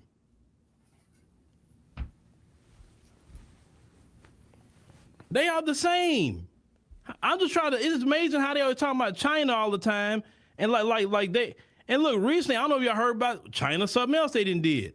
So, Trump is kind of kicking out all the international students. He just like, hey, get them out of here.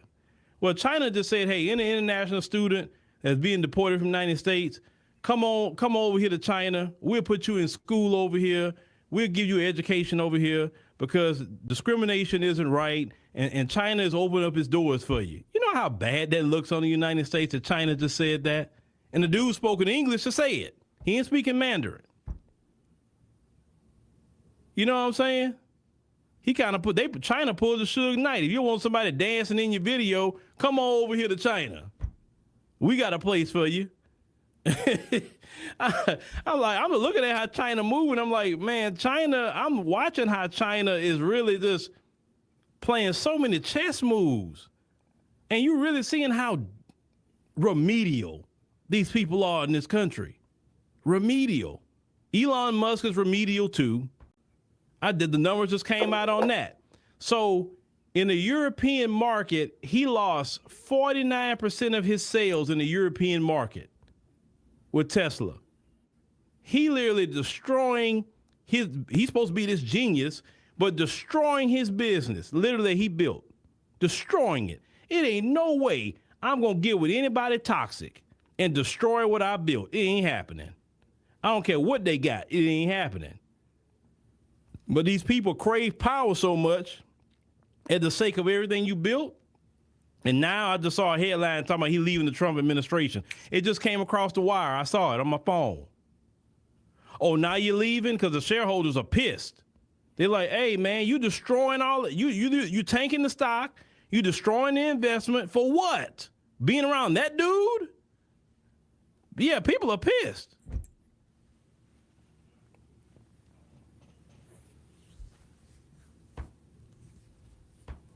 Yeah, Trump destroying everything. China just keep playing chess in the middle of it. And ain't nobody can get, listen, I'm gonna tell you from personal experience. China the plug. In business, China is the plug, man. You ain't gonna get around that. China is the global Walmart. I'm gonna say what Walmart used to be, not what Walmart is today. China is the global old school Walmart. You're not gonna get a better deal out of China. If you got a business, I'm telling you from personal experience, you're not gonna get a better deal than China. You're not. Try to, man, look, bro, I'm telling you. We bought some flyers. And the price of the flyers that we paid here, I priced it here in America, and it can't compete. Can't compete. You'll get broke trying to do things here. Trump said, oh, buy it here. You'll be broke. The Chinese got the plug on all of it. People in businesses know what I'm talking about. They got the plug.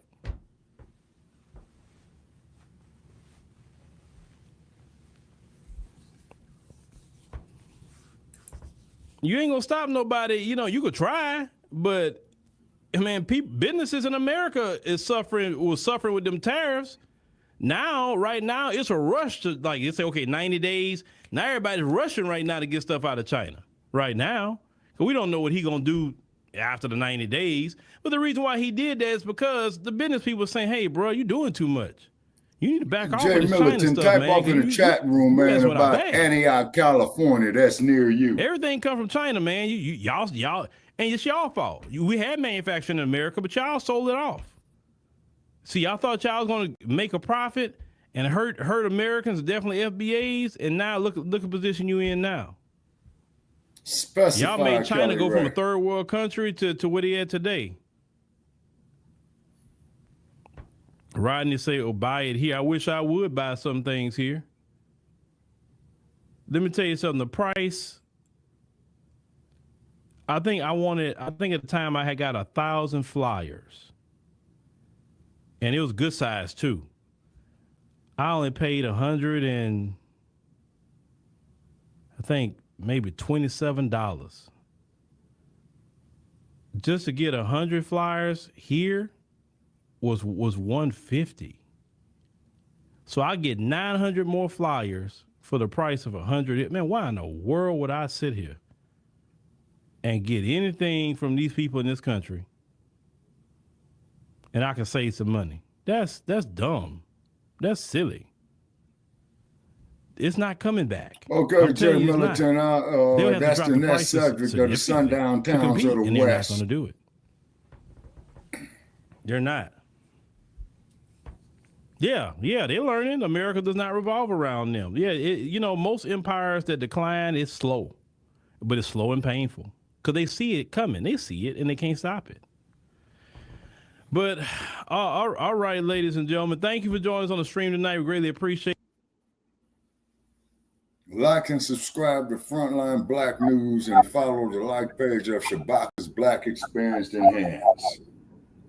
Okay, Brother Che. Yeah, I'm here. Okay, Brother Che. Going to the sundown towns of the West, okay. I'm about to read material of Antioch, California, that there's up there by Jay Militant, Glendale, California, and Minden, Nevada. Okay. City of Glendale apologizes for its history as a sundown town. And for those of you who don't know, Glendale, California is a small municipality that's just north of Los Angeles. Okay. All right. Glendale has become the first city in California and the third in the nation to pass a resolution apologizing for its history as a sundown town. The term references cities that once excluded Africans in America. In June, hundreds of people and Glendale joined tens of thousands across the nation staging Black Lives Matter protests and calling for racial justice. Well, Brother Che, we already let it be known of how we feel about Black Lives Matter, which is a 501c3 organization that is owned by George Soros. The City Council of Glendale has responded to the promise to address racial bias in the city, starting by unanimously passing a resolution apologizing and condemning its history as a sundown town.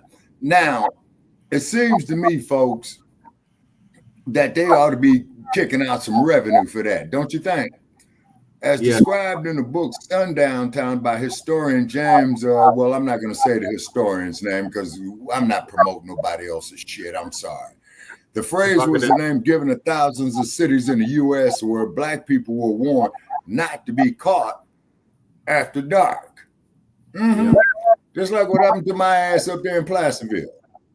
Some cities posted signs that read, "Don't let the sun set on you here." Understand why others used intimidation. Okay.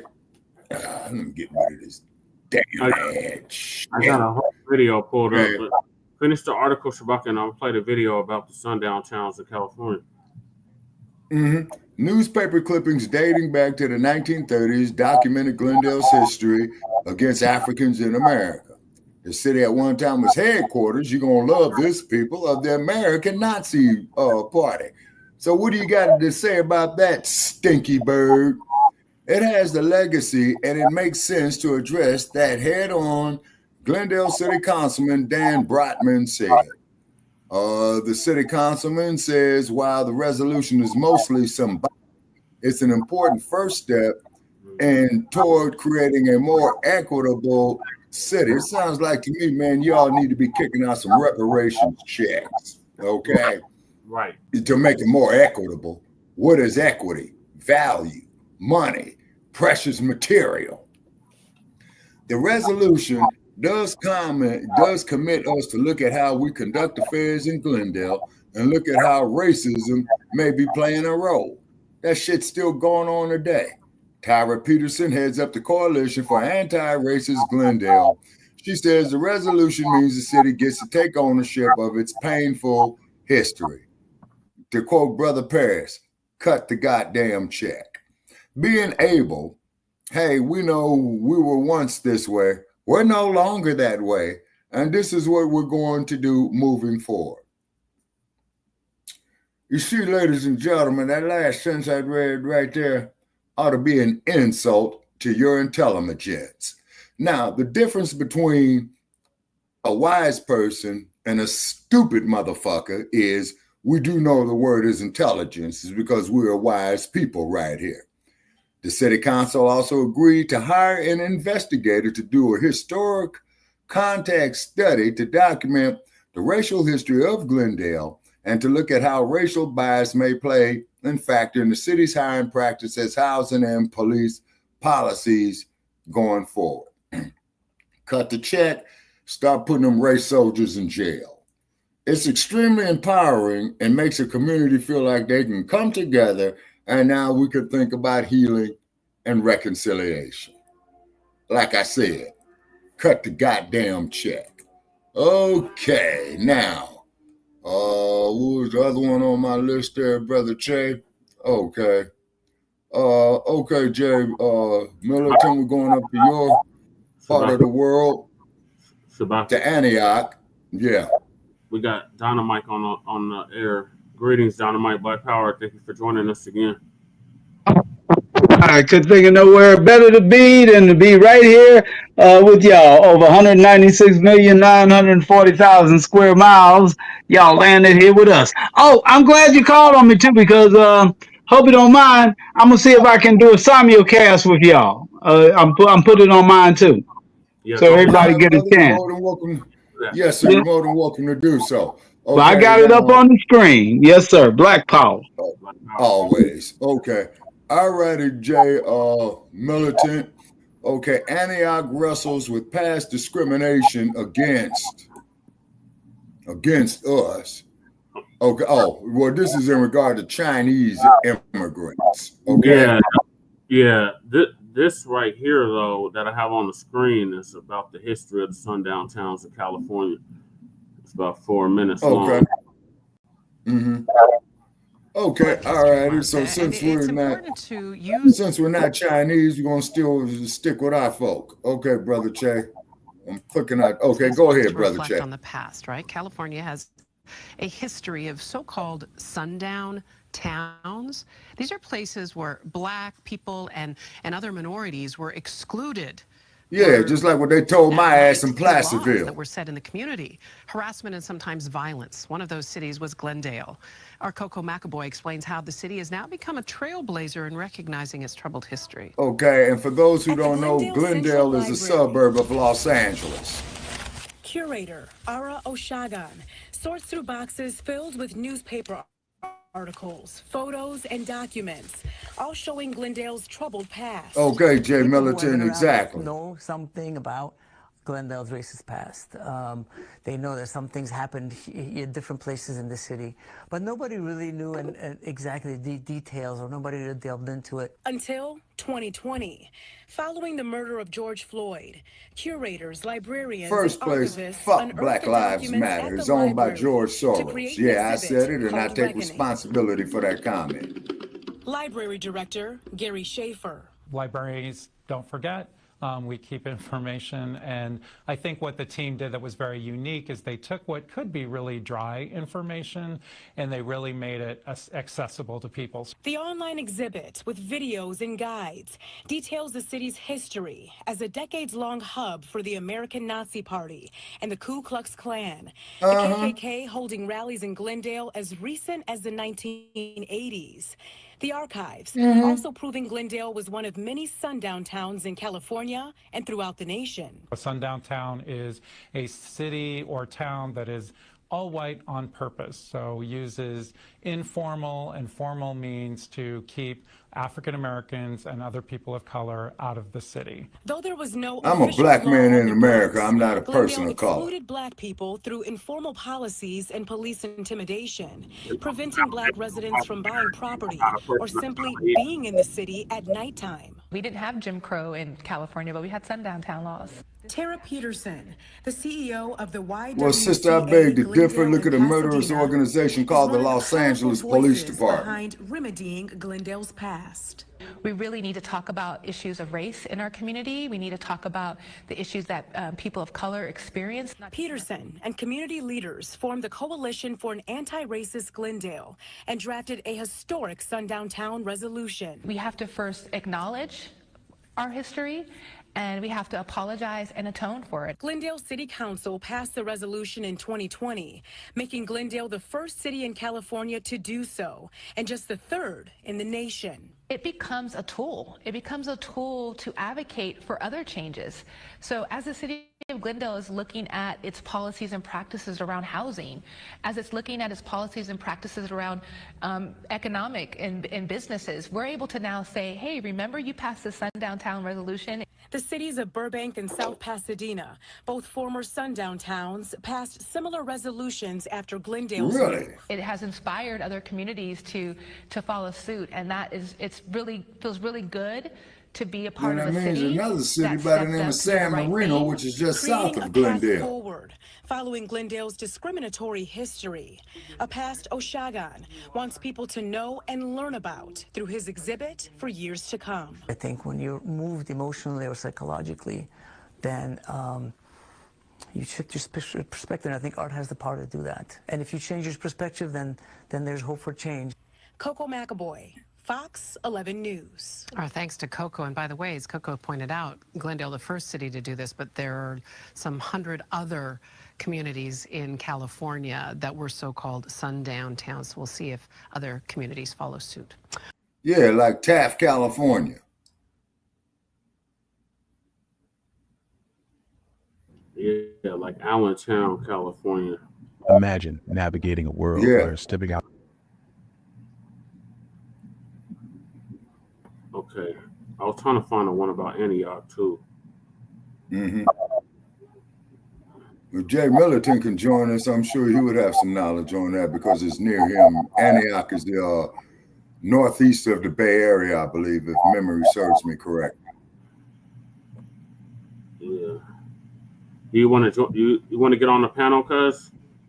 And a lot of the places are underwater now, as a matter of fact. What's underwater lightning? A lot of the metroplexes that are all black towns underwater, including Central Park. Central Park is another one that was a black metroplex as well. Yep, like Lake Lanier in Georgia. Yeah. Oscarville. Yeah, that's one. So they have signs up like this. Welcome to a sundown area. Can you make it full screen? I have to actually click on it. Okay, because I can't see it as well as I used to, but I can. My instincts are better than they used to be. All right, Shabaka, were you able to? You said that article that you were reading was about the Chinese immigrants. Yeah, but that don't concern us. Okay, were you able to find one about us? Yeah, that there was the one that I read about in regard to Antioch and Glendale, and then another sundown town out here in the Wild Wild West is Minden, Nevada. Minden. Mm-hmm. Where's Minden at in regards to Nevada? Okay, I'm about to pull it up. I think it's in the north. Okay, Minden, Nevada is off the 395. It's up there, yeah. It's in northern Nevada. It's up there, believe it or not, by the Ponderosa. Is it up there by Winnemucca and no, sir. It's due west of Winnemucca. Actually, man, it's on the state line. What I would imagine would be in the Lake Tahoe area. Okay, Winnemucca and Battle Creek are also sundown towns in Nevada. No, not Battle Creek, Battle Mountain. Yeah, Battle Mountain. That's what I meant. I stand corrected. Yes, Battle Mountain, Winnemucca, Austin, Nevada. Mm-hmm. I know about Austin, Nevada, because I passed through that, and it was Trump Central. Mm-hmm. Oh, yeah. Stranded for a day and a half. We got stranded just outside of Nevada. Oh, man.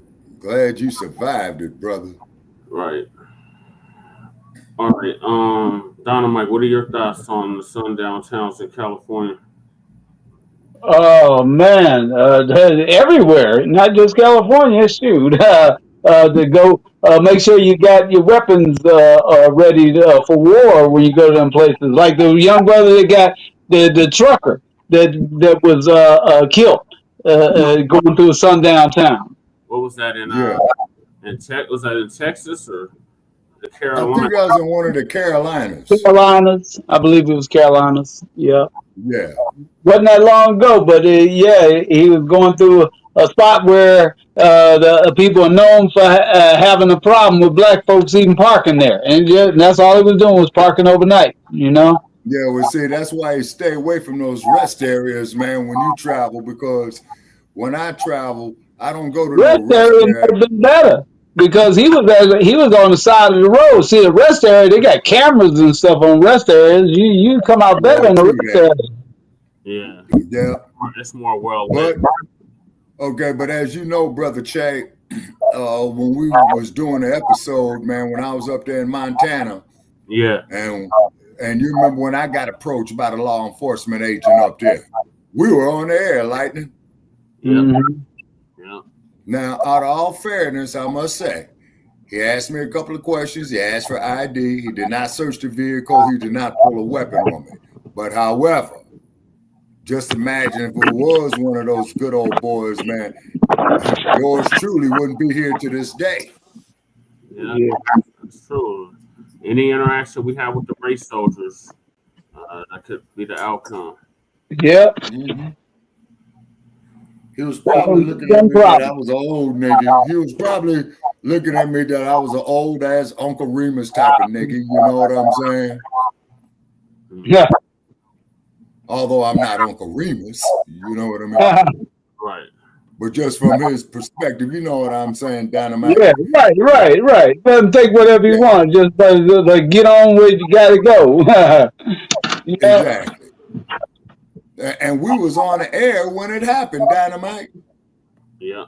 And that's why I put the phone down, man, and let Brother Che hear everything. Yeah, that's good. Good to have witnesses like that. Yeah. Where's in Sundown Town? Man, I'm telling you now, I went through Sundown Town and it was like everybody down there had lost their damn mind. They had never experienced black revolutionaries before, I guess. You know? But as you know, Dynamite, they got us in databases, man. Yeah, well, this is more like just passing through, noticing how the locals act. You know what I mean? Yeah. But I gotta give them credit where it's due now. At least we have one good one.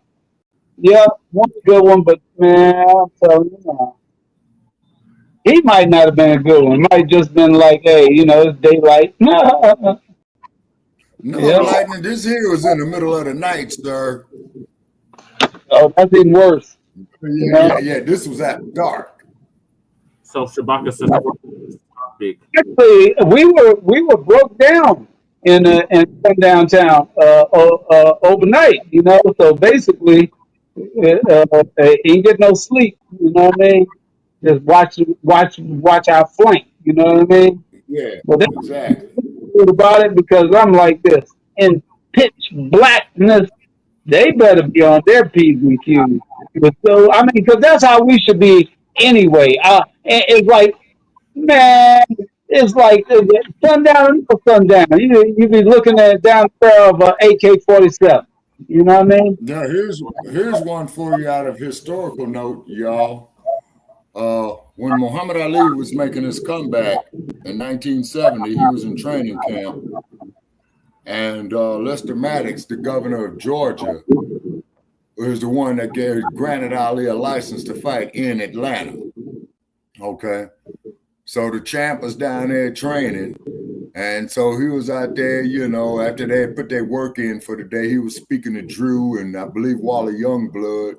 And all of a sudden, somebody started busting on him, man, and they had, had to go for cover. You know what I'm saying? Oh yeah. Yeah, because when it comes to that lead, man, it's best to get up out of its way. Don't want to have lead poisoning. Yeah, there you go. In more ways than one. You know what I mean? Yeah, like my brother said, it's like directions. Yes, sir. So I'm going to pull up Minden, Nevada. Okay. All righty. Minden, Nevada. Real estate. Oh, boy.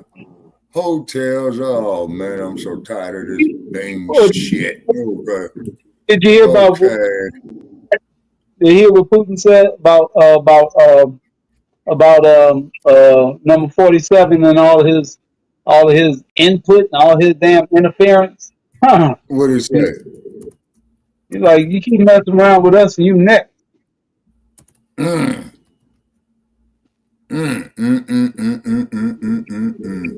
It's more like if you keep interfering, then you're gonna cause World War III.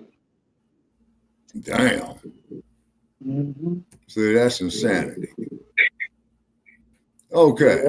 Former Nevada sundown town stands by the Washoe tribe of Nevada and California associates that siren with the historical sundown ordinance that once made it illegal for them to be in Minden and neighboring Gardnerville after. All right, okay. Oh boy, this is interesting, Brother Che. Guess what? This is out of the Denver Post, out of your neck of the woods. Former Nevada sundown town stands by siren amid racial reckoning. Minden is one of what experts believe were thousands of American communities with discriminatory sundown laws were in effect. Okay. Minden, Nevada. A red siren perched atop a small town's volunteer fire department sounds every night at 6 p.m., sending a piercing noise echoing through the ranches and towns of northern Nevada's Carson Valley, including Dresslerville, a community governed by the Washoe tribe of Nevada and California. Now, Brother Che, there is a place called Washoe County, Nevada. Yeah. Okay. To Cyril Smokey, the tribe's chairman, the sound is a reminder of racism and violence inflicted upon Native Americans. A living piece of historical trauma with an enduring legacy. He requested officials in the town of Minden silence the region's last remaining siren last summer. It's not just about the siren, he said. The siren is a reminder to a lot of people out here, especially in Dresslerville of that past, he said, of the tribal community just 5 miles south, where stories of brutality have been passed down generations.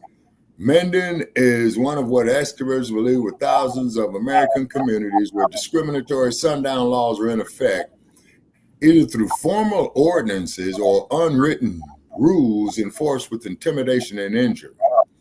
Okay, now here's a coincidence. The town siren blared since 1921. Until 1974, served as a warning to non-white folk that they were required to leave town before the sun faded behind the rugged mountaintops of the Carson Range. To members of the Washoe tribe, the siren is strictly linked to the ordinance. Smokey said elders remember seeing law enforcement jailing Native Americans and residents attacking non-white people. Now, I'm just curious to know what they did to black folk.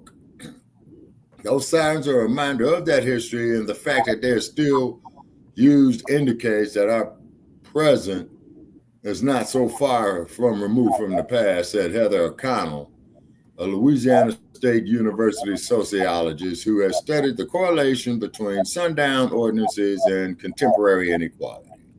A nationwide reckoning over racism in the U.S. erupted last summer following George Floyd's murder and sparked protests in large cities across the country.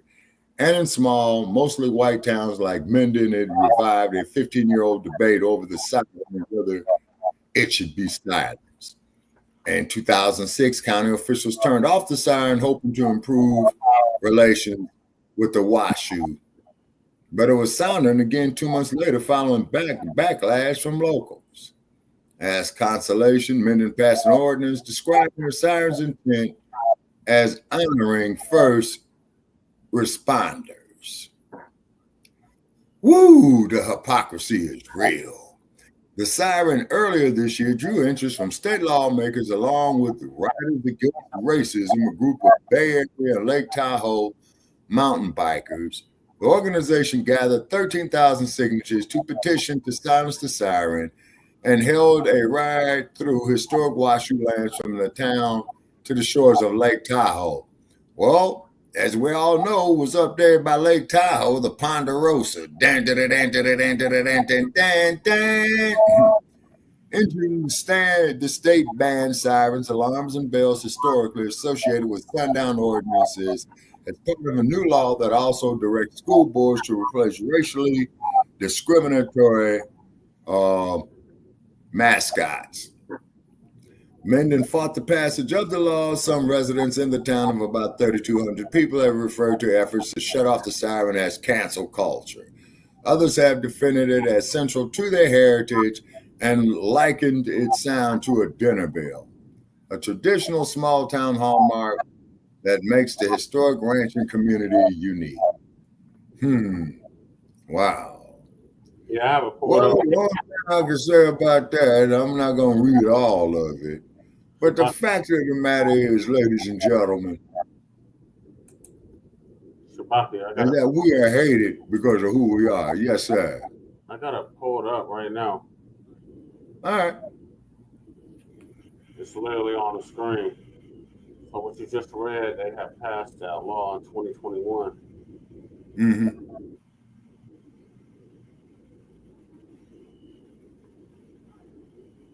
All right, so it's definitely a sundown town still.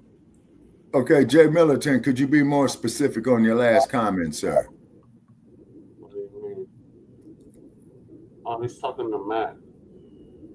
Oh, okay. From the 5 heartbeats where they broke down in the sundown town. Damn.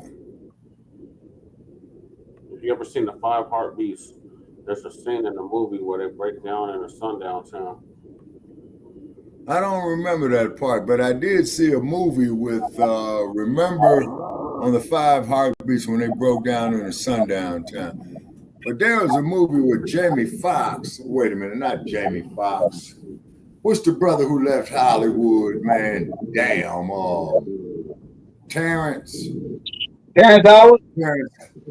Terrence Howard, where he was down in the sundown town, okay, and they had asked him to use this weapon, and they put his fingerprints on the weapon, and the white folks went and committed a crime with it, and they had Terrence Howard as the fall guy. Sound like something good. I don't know what's the.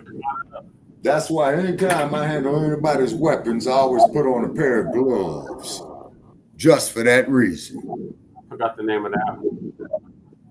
I think it might have been. Yeah. Yep. Yes.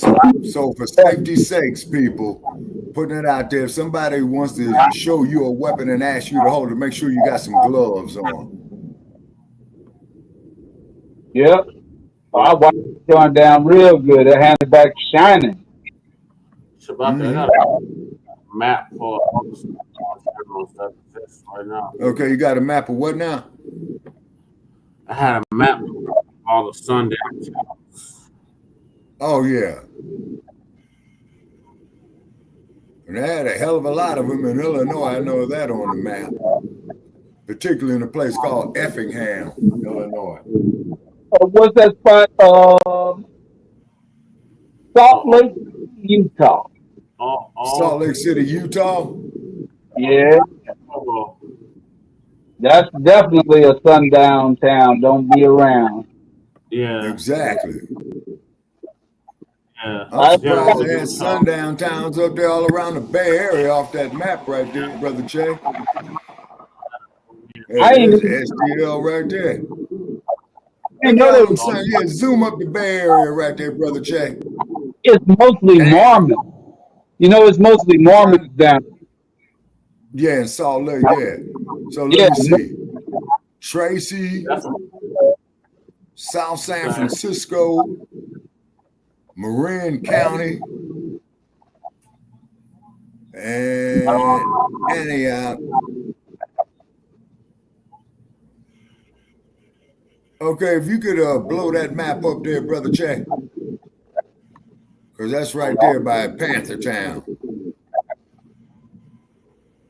Damn, Oakland was a sundown town? Damn. It's not Oakland. No wonder Huey in the... That's what? It's a town. Wait a minute. What's it called? I would bet it's in Illinois. No, this is in California, down the Mike he got up there. That's a map of the Bay Area he got. Oh. That's the birthplace of the party right there in Oakland. Yeah, that's where they had me down there as a Panther Cub. Yeah, me too. I'm a Panther Cub. Right on. San Leandro? Yeah. Damn. San Leandro. Yeah, I'm familiar with San Leandro. Yeah, Redwood City. What about Pacifica? I used to live up there. Okay, yeah, Pacifica. Check out Pacifica, Brother Che. That there would be up there on your map. That there would be northwest of where you at, just below Frisco. Yeah. No. Brisbane, yeah. I can imagine Brisbane. That's hilly. Now, what Brother Che got up there, y'all, is all the Silicon Valley right there. Huh. All the microchip? East Palo Alto. Yeah, East Palo Alto. Where Stanford University is. San Jose. San Jose. Do you know the way to San Jose? Now, oh, okay, now where you at right there, Brother Che? I've driven through that. All that there is farmland through there. Yeah. And it's very desolate too. The Santa Cruz. Yeah, Santa Cruz, that's where Dr. Newton received his PhD at. And that should be near Monterey. You remember Watsonville? Yeah, I've been through Watsonville. Hey, I can kill two birds, one stone with here. Yeah. I always keep a bike in my car. So if I have a breakdown or something like that, or if you have Dodge and like that. And on my page, my Dynamite Lightning and Black Open Lion page, I got some bikes on there, electric bikes. I mean, with the with the battery, and that just got 100 miles of range. That'll definitely get you out of harm's way. You know what I mean? Yeah. And there's old Los Angeles. Yeah. Particularly in that damn San Fernando Valley, man. It's sundown towns as well, too. The San Fernando Valley is where Rodney King got made famous at. See if you can pull up Lakeview Terrace. There's a section of the city of Los Angeles, because that is where the Los Angeles Police Department Foothill Division, gave Rodney the royal treatment. You know what I mean? And they gotta get the bike through my page so that I get they get a discount and I get a gift coupon. You sent me the link. Okay. You sent me page. And then Chaz They got a motor on both wheels, got two batteries instead of one, and spoke wheel it's some kind of some wild looking spoke wheels instead of them regular bicycle spokes. This ain't got This got big old something look like something that's gonna be sturdy. Right.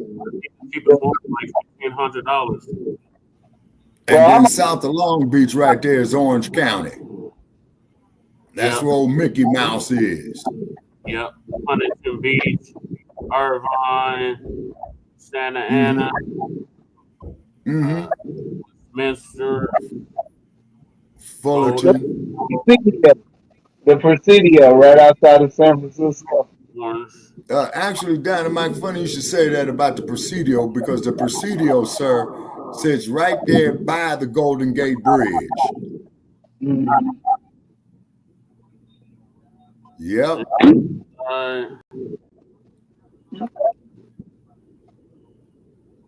What else? Yeah, that there's the Wild Wild West, Riverside, Redland, Pasadena, South Pasadena. Well, Pasadena. Yeah, well, Pasadena is where the Rose Bowl is. Glendale's on. Hey man, didn't your ponies lose a Super Bowl at the Rose Bowl? Oh, Shabaka, that was that. You talking about Seahawks? No, man, I'm talking about the ponies out of Denver. The ponies with all them GMO oats. Hey, don't get me started on the Bears. Y'all ain't won nothing in 20 plus years. So I'm talking nothing about losing. Yeah, it's been a minute. Yeah, it's been a minute, because I'm getting ready to call them masqueraders in a minute. Y'all up there supposed to be pirates, and y'all up here playing like busters, losing the scrubs. Yep, and they keep playing like that. Y'all ain't got no. Oh, by the way, okay. And no defense.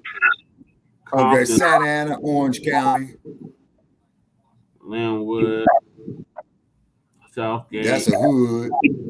Torrance, Lomita. Something the states. Something the states. Oh, Palos Verdes Estates is what that is. You know who used to live in Palos Verdes Estates, don't you? No. Who? Tiger Woods. Oh, okay. Yeah, Oh, Palos yeah. Verdes Estates is nice. Yeah. Yeah, you got some cold mansions out there. Encino. What? Which is a section of the city of Los Angeles. Woodland Hills, section of the city of Los Angeles. Bel Air, section of the city of Los Angeles. Westwood, section of the city of Los Angeles. That's where UCLA is. San Marino. Monterey San Park. Marino. Oh, now hold it. Get back to San Marino. That's another sundown town for real. That's a cop town. Top town. Uh-huh. Yeah, San Marino, Daryl Gates used to live there. Posh community. All right, so that's Cali.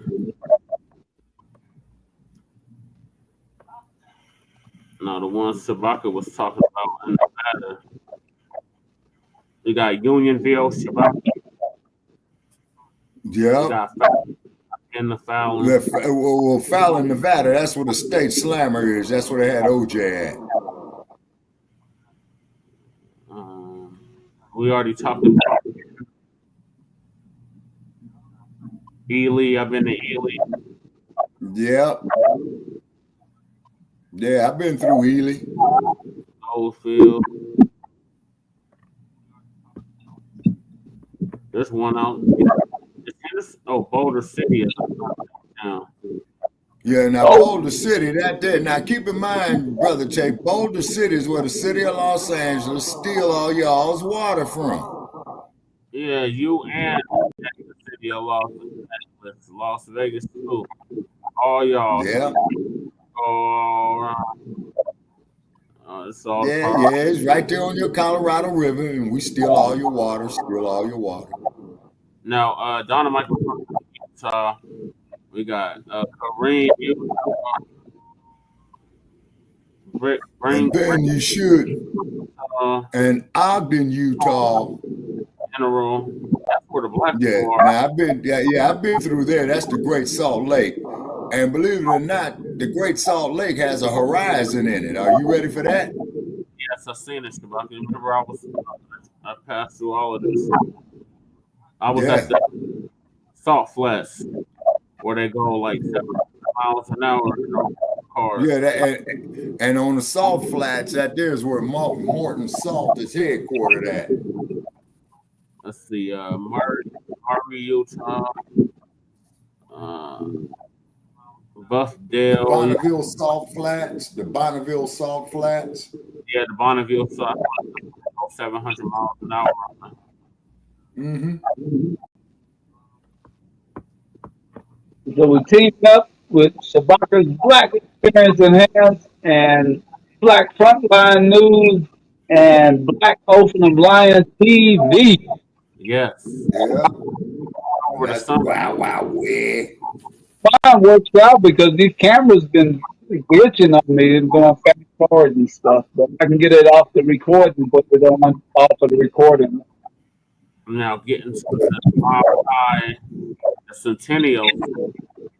We got for Tina, that's the sundown town, in there before. Craig Carl, sundown town. Delta Carl. I don't think I've been through Delta. I've been through Grand Junction. Yeah, Grand Junction. Of course, I've been through Fort Collins. These are all sundown towns. They don't have no bomb, but Rifle's a sundown town. You got Steamboat Springs up there. Yeah, they used to call it Nigger Springs. But dang. Loveland, I don't know why it's not on here, but Loveland downtown. Mm-hmm. Longmont, I've been a Longmont. That's sundown. Yeah, I passed through there because I remember seeing the sign there. Glendale Village. Yeah, and then also too, that there is where the Pony Express is there in Denver on them GMO oats. We got organic. Give us horsepower to run all over. Man, ponies on GMOs, man. Y'all are going down once again. Y'all ain't going nowhere. Let's see. Well, we'll know in about 2 months. We got 2 months to preseason. Springs is a sundown. Yeah, I've been through there. And also, too, Colorado Springs, ladies and gentlemen, is where the Air Force Academy is, too. And the Olympic facility. Yeah, and the U.S. Olympic Training Center. Yes, sir. Most beautiful spot I've ever seen. The water is crystal blue. You can see all the way to the bottom of it. Yeah, that's from Pikes Where is this at? Colorado Springs. Colorado Springs. Oh, yeah. In the mountains. It's like, man, muddy as a mug, but pretty as I don't know what. Goodness gracious. There's more sundown towns. Like That's Lyman. one spots I felt like I'm gonna go down there and get me a cabin or something. Oregon's a sundown town. Greeley's a sundown town. But Colorado Springs, back to Colorado Springs, that's the sundown town? Yep. Well, I'm that's going where the Air Force. That's where the Air Force Academy is too. I'm gonna tell them lock the doors, hide the wives, and pull your shades down because I just got here from Panther Town. Yeah. Now, Okay. look at all these sundown towns in the Midwest. Particularly up there by look at Illinois. Damn. Illinois is full of them. That's what I was telling you. That's what I said earlier. Shit, Illinois. Indiana. Check Illinois. Shit. And that's what about Marion? Check Marion, because that's where they sending Larry Hoover. Yep. In Illinois. They send him to Marion, Illinois. Yeah, Marion, Illinois. It's in the center of Illinois. It's near Springfield.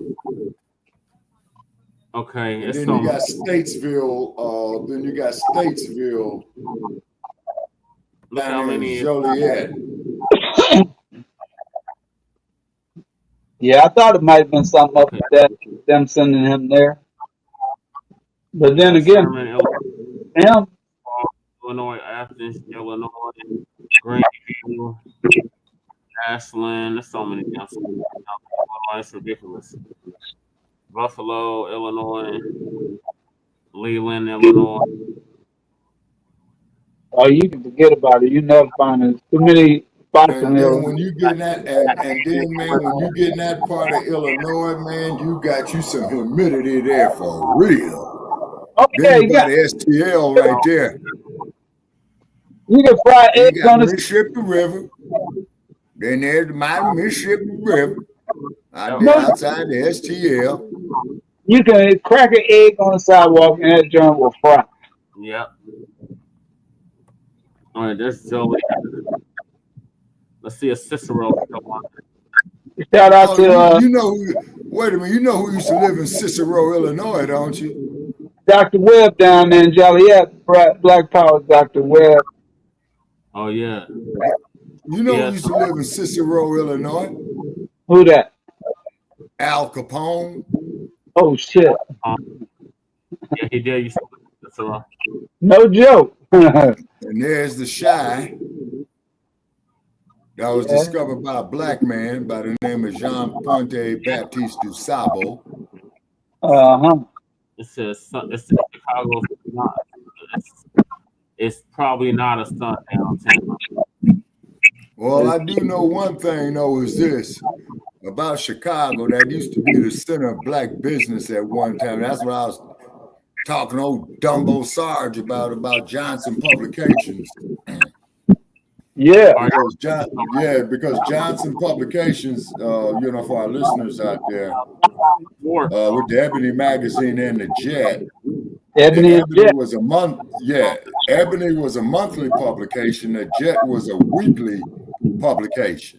Okay, and on the Jet, Yeah, Jet used to have the beauty of the week in it, so I used to look at the Jet just to look at the beauty of the week. Raiders championship history is like Jurassic Park at this point. Damn, Jay Militer, that's a cold shot, man. Oh yeah, Tracy don't play either. Yeah, you got this. Yeah, twin. Yeah, man. Every time I pass by Tracy Mac 285, that's exactly what I smell. Hey, Dorian. Evening. Hey, Dorian. Hey, all right. New African Network. Have you broadcasting live in East Africa? Okay, thank you, brother. Thank you. Love, brother Eugene, Black Panther officer, Minister of Economics. Okay. So yeah, we're over there. We're on a continent.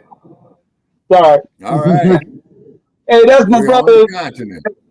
He said he's gonna broadcast it over there for us. Oh, brother. Okay, we appreciate that. Yeah, we definitely appreciate that. Now tell me this here, brother Dorian. Why are those sisters from East Africa so hypnotically beautiful? It's because of God, Shabaka. You know yeah. Boy, and I remember I saw this Ethiopian beauty man in Panthertown over there by Laney College. Yeah. And that's what she told me. It's the blessing from God. Indeed. That's why Moses' wife was Ethiopian. So indeed. Sephora. Look at all these sundowns out in the north. This is all in the north. This ain't even in the This is all. Yeah, exactly. See, that's the shit that kills me right there. Then over there by Mad Dr. D's birthplace, over there in Camden, New Jersey, Philadelphia. Damn. Look all the way down to DC. Yeah. And then when you get to the more sundown towns in the north, that's the shit that kills me. Now let's go down there to Florida. So for all of you who have challenged me over the years about when you taking your ass down there to the south, I've been there to St. Petersburg, Florida. I've been through Tampa, okay? And I didn't dig it. You know what I mean? I got jacked up by the police. Wait a minute. I got jacked up by the police in Florida. They saw my California ID, and the police lieutenant said, "What are you doing here from California?" I said, "Well, y'all got better orange juice down here." Well, they told She wrote me her ticket. Brother Ozone. And I said, "Lieutenant, do you want me up out of here by sundown?" She said, "In your case, I think that would be a good idea." I've been there. So I was told that shit twice. I was told it in Florida and California. I've been to Fort Lauderdale. Now, wait a minute. Ain't Fort Lauderdale down there where they got that triangle at where motherfuckers come up disappearing and shit? Part Miami. Miami to Puerto Rico to Bermuda. That's the triangle, yeah.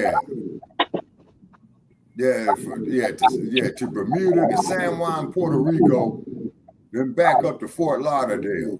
Yeah. So Coral Gable. Now, also too, Brother Che, if you can go over there to the Bahamas, it's not. Ain't the Bahamas like? Yeah, it's not. It's just only American. Okay, but anyway, those were the sisters I was telling you about who were scuba divers. And what they were doing, they were placing statues there of all the slaves who were thrown overboard. So I would imagine that the closer that they got to the slave markets, they were throwing the diseased slaves overboard. Because keep in mind, they didn't have showers, man, and they didn't have deodorant. You know what I'm saying? It just doesn't add up, Shabaka, but we don't really have time to go over that right now. Okay, and it looks like you're near Mobile, Alabama, where our girl is from. Yeah, Mobile's definitely on here. Well, Chickasaw. Yeah, Yeah, I've been through Mobile. You been through Chickasaw, Alabama? No, sir. I've been through Montgomery. It was at nighttime because I had wanted to go visit, the lands where my ancestors slaved at down there. But it was after sundown, so I headed that vehicle westbound. Yeah. And I think I had to go down there to Mobile to pick up Interstate 10. Yep. Because Interstate 10 will take you all the way from Santa Monica, California to Jacksonville, Florida. Correct. Just like Interstate 80 will take you all the way from San Francisco, California, all the way to a place called Ocean City, Maryland. Yeah. Look at all these And sundown. Interstate 80 does go through the Chi. Yes, it does. The southern part of the Chi. But Yeah. These are the ones in I've been through the ATL. I've been through Atlanta. Highway 66. Yeah. Yeah, Atlanta was a trip. Man, but I seen more of them alternative lifestyles in Atlanta, man, that I've seen in San Francisco. What's up with that shit? And then I went on old dumbass Google map to go to Dr. King's birthplace, the house he lived at in 1929, and that damn thing sent me in the wrong direction, man. So I think, they hijacked that shit. There's more sundown towns in the north than there is in the south. Exactly. There's But a lot the of South is our stronghold, though. Look at the Arkansas, Jesus. Yep, Little Rock.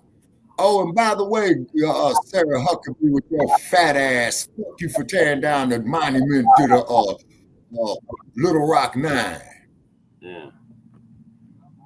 Oklahoma, look, sundown towns all throughout Oklahoma. Yep, I've been through Oklahoma. That's the Route 66 route. And of course, as we all know, that's what Tulsa is, the Black Wall Street. I visited it. Yeah. So I think I did my duties as best as I could, with Black experience Enhnaced, dealing with the Black experience. Yeah. So, Brother Che, probably, like I say, Brother Che, when I check out, man, this is going to be on you and your generation. Right. Look at all the sundown towns in Texas. Down there, Great State, Texas. Down there, Governor Bud. All up in the Governor Rolaids. Look, they all up in the Panhandle, Amarillo. This outside of Amarillo. Yeah, I've been through Amarillo.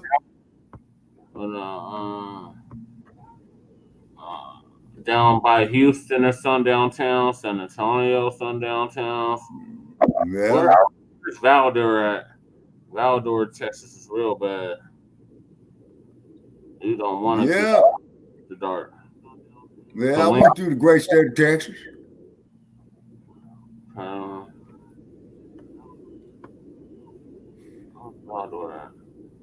Went through El Paso.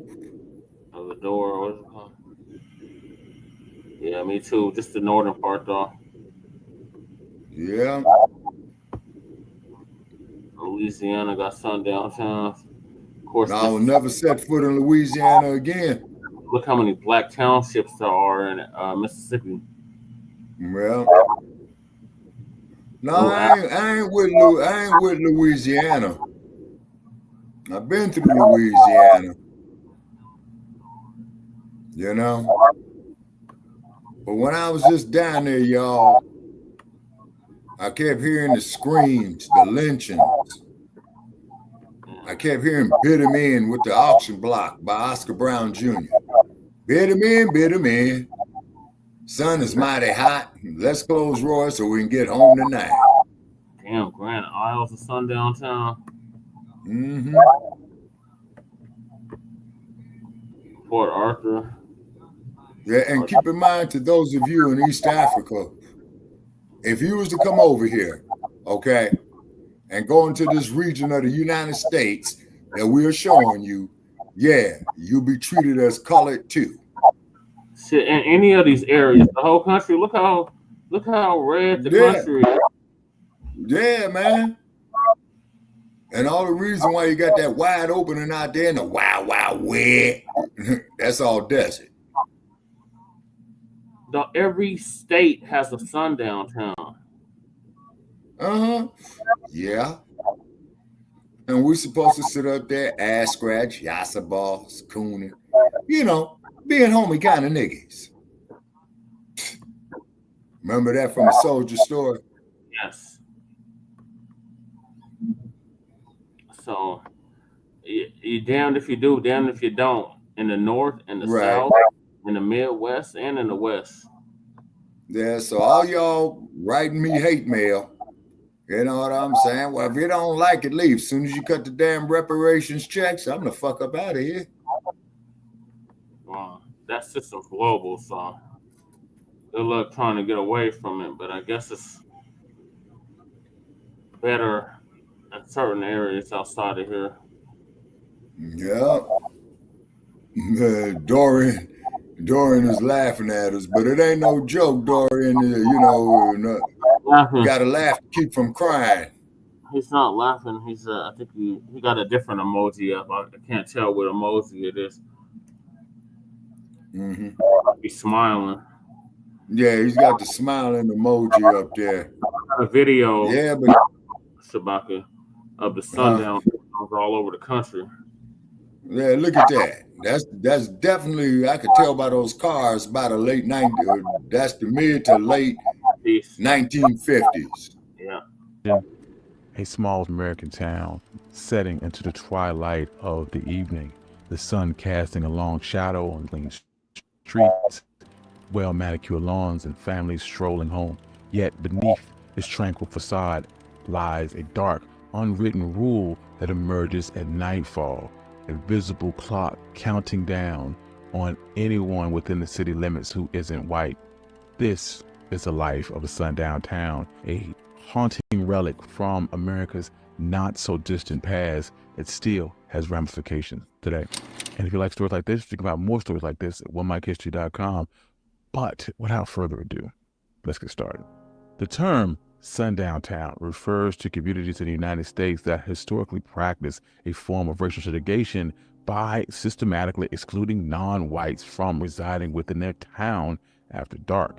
These communities had rules, both written and unwritten, to keep non-white people, especially African Americans, out of their town limits. These towns existed mainly through the 1800s through the early 1900s, but they weren't just a southern problem. They spread all across the entire country. Within these towns, you might find signs that state, "Don't let the sun go down on you here," warning non-white people to leave before nightfall. If they didn't, they faced threats of violence and even the possibility of being lynched. Local officials, business owners, and residents in these towns worked together to keep the communities almost entirely white. Sometimes there were actual laws that said African Americans or other minorities couldn't buy or rent homes within the area. Even when there weren't laws, white residents would often use threats of violence to enforce this racial divide. Real estate agents helped by refusing to sell or rent homes to non-white people into specific neighborhoods, a practice known as redlining. Banks also joined in by denying home loans and insurance to minorities trying to live in those areas. Police officers would enforce these rules. They would arrest or scare away any non-white resident who stayed after sundown. As it got dark, you would see more police patrols to make sure that no black person was within the city limits. But sundown towns weren't just patrolled by police. The entire community played a role in keeping the town mostly white. Anyone who tried to stand up to these rules would face economic reprisals that were as simple as being shunned by your neighbors or possibly even losing your job. In other words, everyone in these towns worked together to make sure that these rules were followed, making it very hard for anyone to change them. Living in a sundown town didn't always mean that black people couldn't live there, but if they were found in these areas after dark, they faced threats, harassment, violence, and even lynching. It wasn't just African Americans that were targeted. For example, in Idaho in the 1870s, Chinese people made up about 1/3 of their population. After violent attacks against them and anti-Chinese meetings in Boise in 1886, almost none of the Chinese residents were left by 1910. In another case, in Mendine, Nevada, there was a law that forced Native Americans to leave by 6:30 at night. What started out as a whistle and later a siren would sound at 6 p.m., reminding them they had to go. This siren would even sound after Nevada passed a law in 2021 to stop such practices, but the town would claim that they were simply honoring first responders by keeping the siren. It wouldn't be until 2023 that they finally stopped using the siren. Rolling back years to the colonial era, you will find the earliest whispers of these exclusionary practices. In 1714, the lawmakers in New Hampshire passed a law called the Act of Preventing Disorder at Night. This law stated that no Indian, Black, or mixed-race person was allowed to be away from their home after 9 p.m. Notices about this law were published in a local newspaper in 1764 and 1771 to remind everyone that it was still in effect. After the American Revolution, Virginia was the first state to ban freed Black people from entering the state, according to historian Kate Master. American laws that restricted where Black people could live were inspired by English laws from the Tudor period. These English laws limited the movement of poor people to make sure that local authorities would not have to take care of them. American officials would use these ideas to prevent the movement of Black people into their communities. In 1844, the Oregon Territory, which had already banned slavery, decided to ban African Americans altogether. This law was known as the Peter Burnett Law, and it said that any Black person that didn't leave would be whipped. Although no one was actually whipped because of this law, it was later changed to forced labor instead of whipping, and these laws continued into 1926 and showed a pattern of rules aimed at keeping minorities from living in certain areas. In other states, similar laws were passed. For example, in 1853, Illinois passed a law banning Black residents. If they stayed more than 10 days and couldn't pay the fine, they would be sold at auction and forced to work to pay it off. These laws were resisted, especially by the Black community, but they wouldn't be repealed until the end of the Civil War. You remember our boy Pianki? Were enacted in other states like Michigan, Ohio, and Iowa. In the years following the Civil War, African Americans were promised equal rights through 13th, 14th, and 15th Amendment during the Reconstruction era. However, these promises began to crumble rapidly by 1877. Where we as a people Southern states petitioned swiftly enacted Jim for Crow those laws amendments to enforce racial segregation and disenfranchisement. Reconstruction, Shabaka, that's when we petitioned for them. After the Civil War, during the Civil War, is when we petitioned for them. There's been plenty of do you got the actual petitions with the names on it, sir? Not or access to that information? I'm sure there's access to the information, Shabaka, but that's a whole nother topic for a whole nother show. But the 14th Amendment, the 13th and 14th and 15th Amendments were specifically for foundational Black Americans, no other group. So that solidified that didn't give us citizenship. That solidified our citizenship. We already had. But once again, Shabaka, I'm asking the same question. And again, Shabaka, when did we petition? Shabaka, I just answered your question. But when did we petition it? Is what I'm getting at. The actual petition. We didn't petition it. We weren't around then, Shabaka. Our ancestors did. They petitioned it, like I said, during Reconstruction. Okay. All right. So pull up the records of the petitions, please. Shabaka, can I please finish this video? Because you always want to go off on a tangent somewhere else. So we're talking about the sundown towns. So let's focus on that. Okay. Surprisingly, this wave of racial discrimination was not simply limited to the South.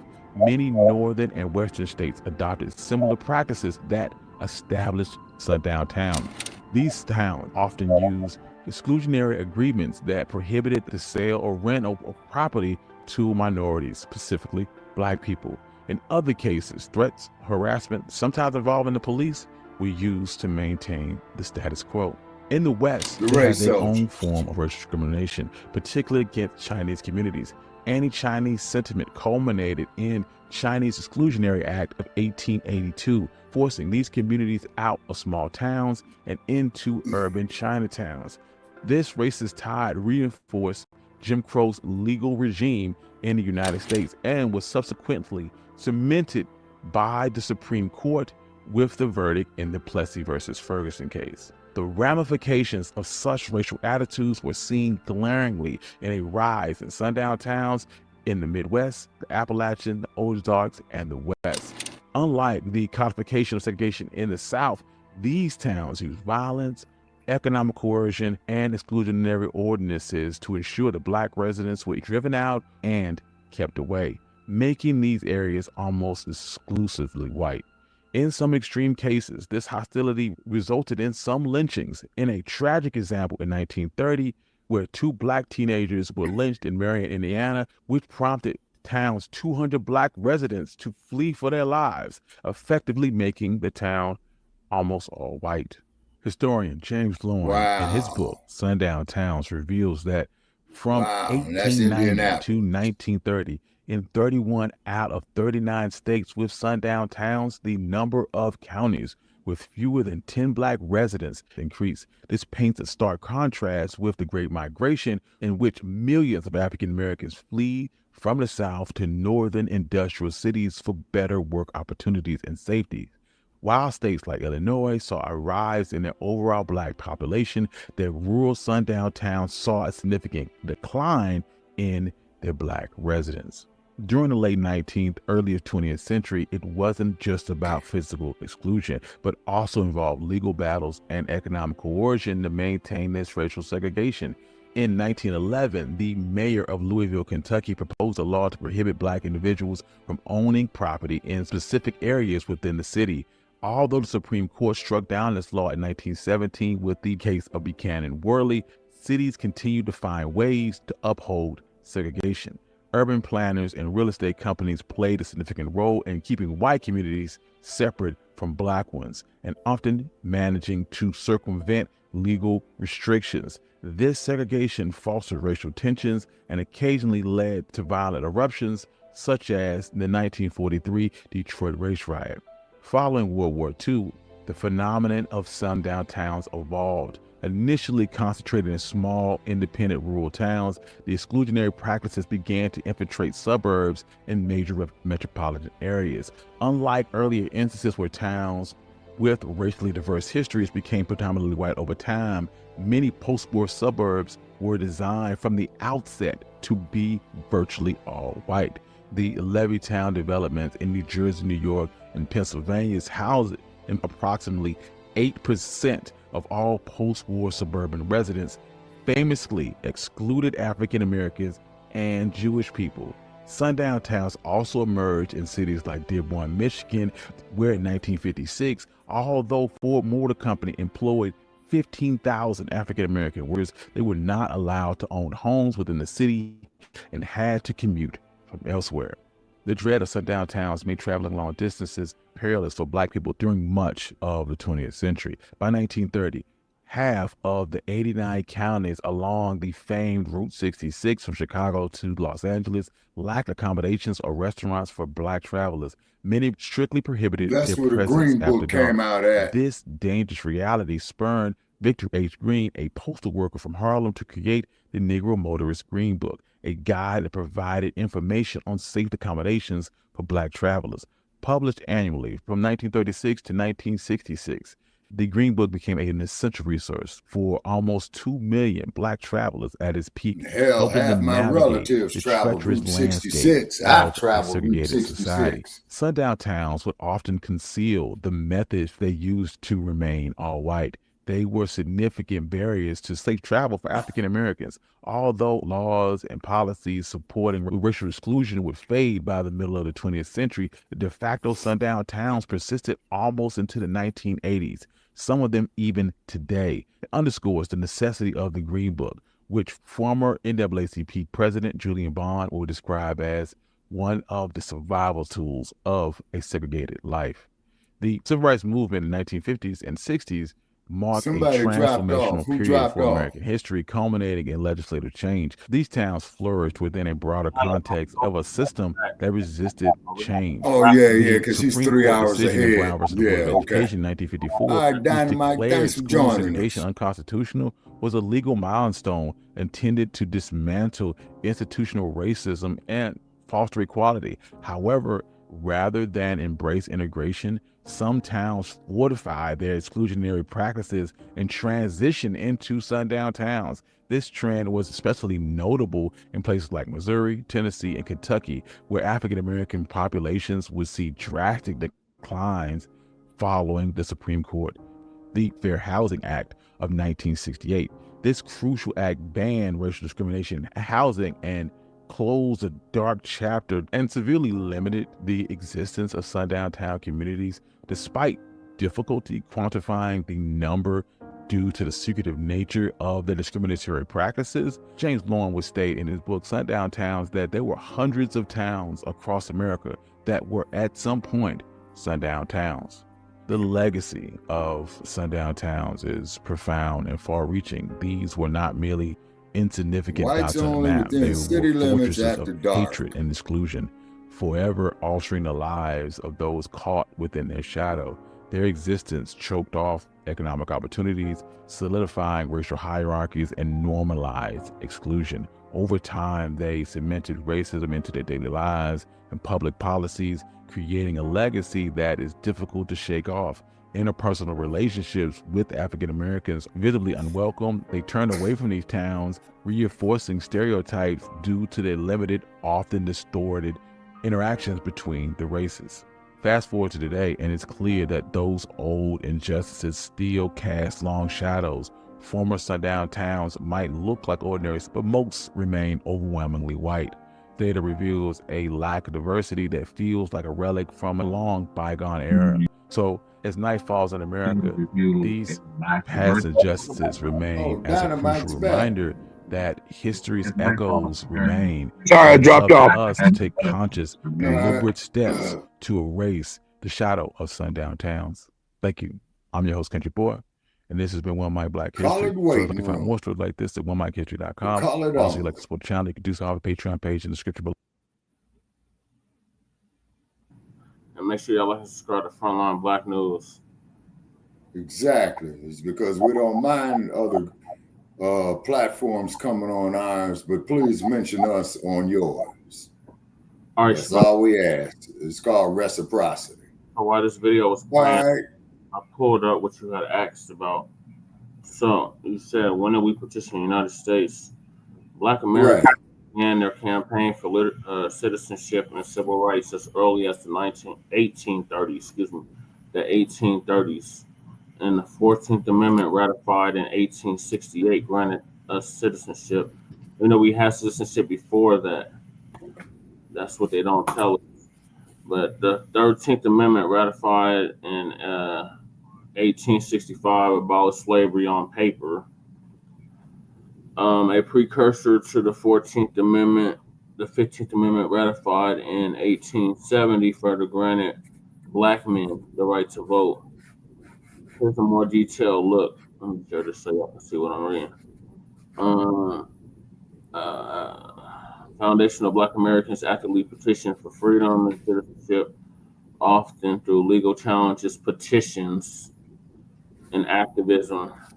Figures like Frederick Douglass and Sojourner Truth championed the cause of citizenship and voting rights.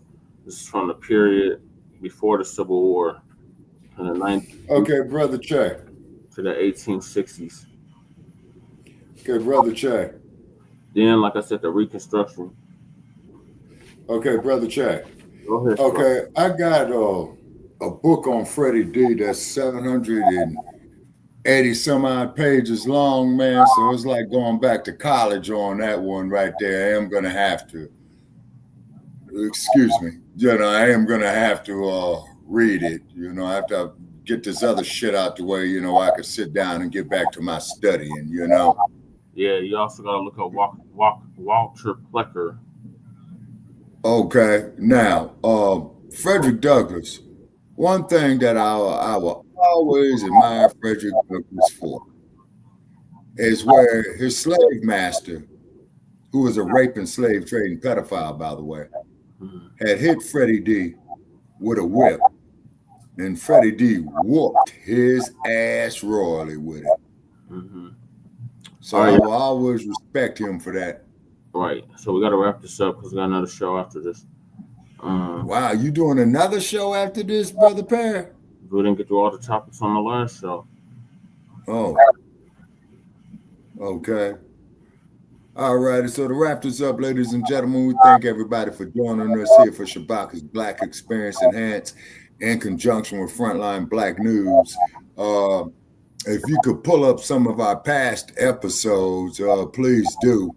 And make sure to like and subscribe to Frontline Blacc News. And then what I got to do, Brother Che, on that terabyte that you told me to get. Yeah.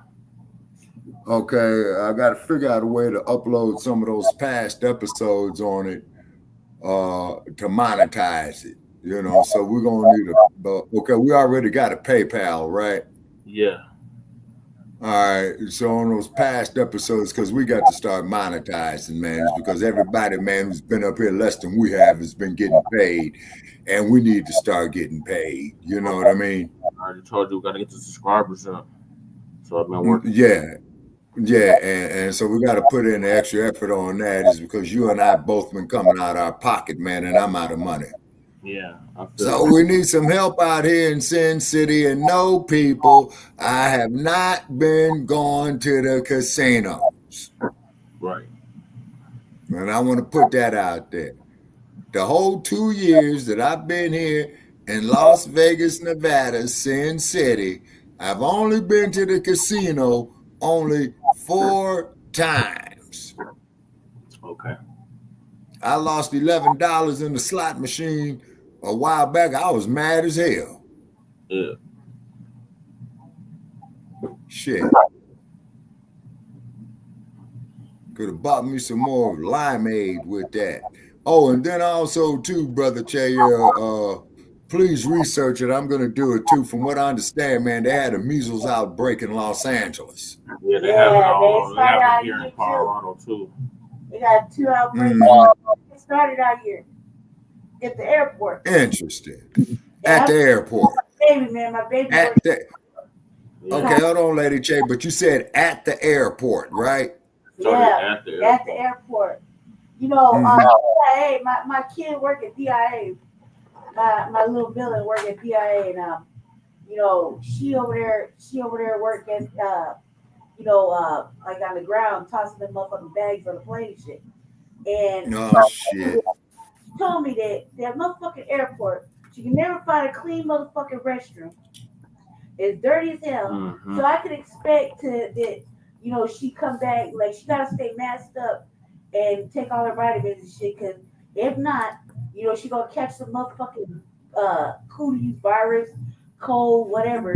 Drink that limeade. Drink that limeade, people. Drink that limeade. And then also too, we want to give it. And I was just gonna say this, like, the measles thing, like, come on, cuz, like, when the fuck measles? That's from the illegals. Like, are you serious? The when illegals they came brought in that this shit in. motherfucking country, they brought all these motherfucking viruses, like, back to the, like, measles? I like measles? Come on, cuz, you only get measles when you ain't ever had chickenpox. Like, I mean, come on, like, that's what you get vaccinations for when you're like a little kid. They don't get those vaccinations. But you see, but hold on, old Lady Che. Okay, I remember as a kid in the 1960s getting those vaccinations, right? And do you know? Like 3 times on the train, because my father kept losing the motherfucking paperwork. I got vaccinated for measles, mumps, and rubella like 3 times on the train for like 2 years. We gotta lose the motherfucking TRICARE motherfucking little card that somebody they got vaccinated. When you go to public school, you're supposed to get vaccinated. These little motherfuckers came and they broke in the motherfucking country.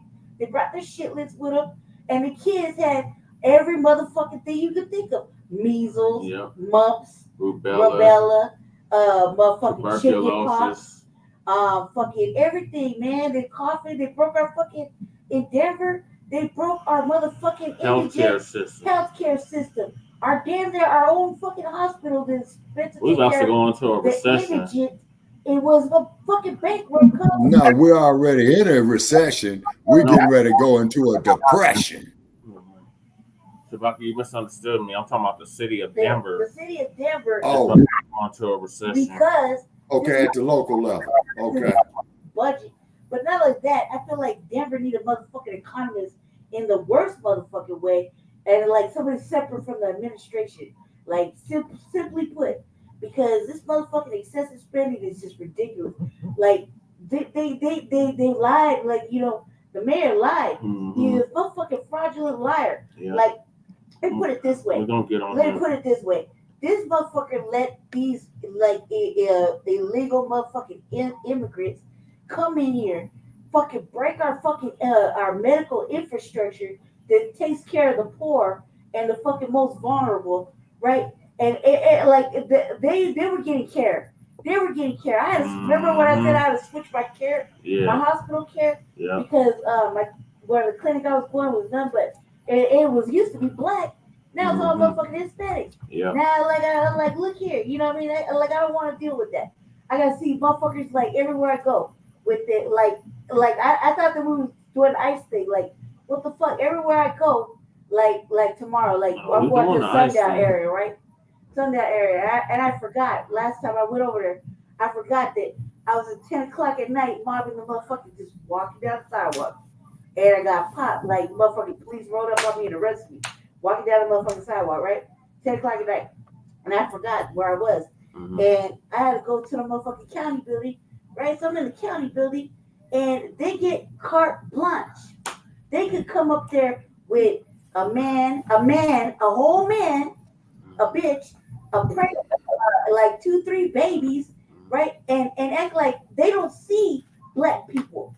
They don't see people in line. They start talking around you, above you, just to get their fucking needs met. I'm like, you don't see me? And then I gotta get rude because I do speak 5 motherfucking languages. You know, I do speak 5 languages. And the first thing I say is, you don't see black people? Do you not see motherfuckers in front of you? Do you not see the most vulnerable? You're a guest. You're not even a guest. You're a fucking invader. They got carte blanche. And now we gotta suffer with losing money, not being able to have anything because they got everything. So if your motherfucker wanted a nice apartment, like they won't tell you where they put them sponsored ass fucking immigrants that got the motherfucking fast track through everything. You know, they won't tell you about that. I'm glad that I saw something on the thing where that old motherfucking ginger ass redheaded motherfucking maniac said everybody who got that fucking fast track system under the Biden thing, they getting their shit pulled. They getting their shit pulled. Yeah, go ahead and pull all that shit because you know what? Like, they don't give a fuck. They don't give a fuck about nothing. They don't care about black people. They don't care about anybody but their fucking selves and feeding themselves and take care of everything.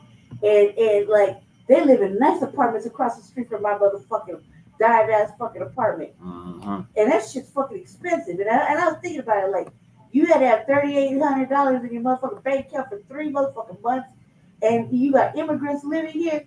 It's motherfucking robbing season. I don't know what I just couldn't contain myself. I was like, if I knew that, I'd have been fucking made me a motherfucking little spot for me. I know how to get the keys to the motherfucking city because I'm fucking tired of this shit. Like where the fuck is ICE? Like they supposed to be, you know, maneuvering around my area. Like, can you maneuver around my area again? Like, please.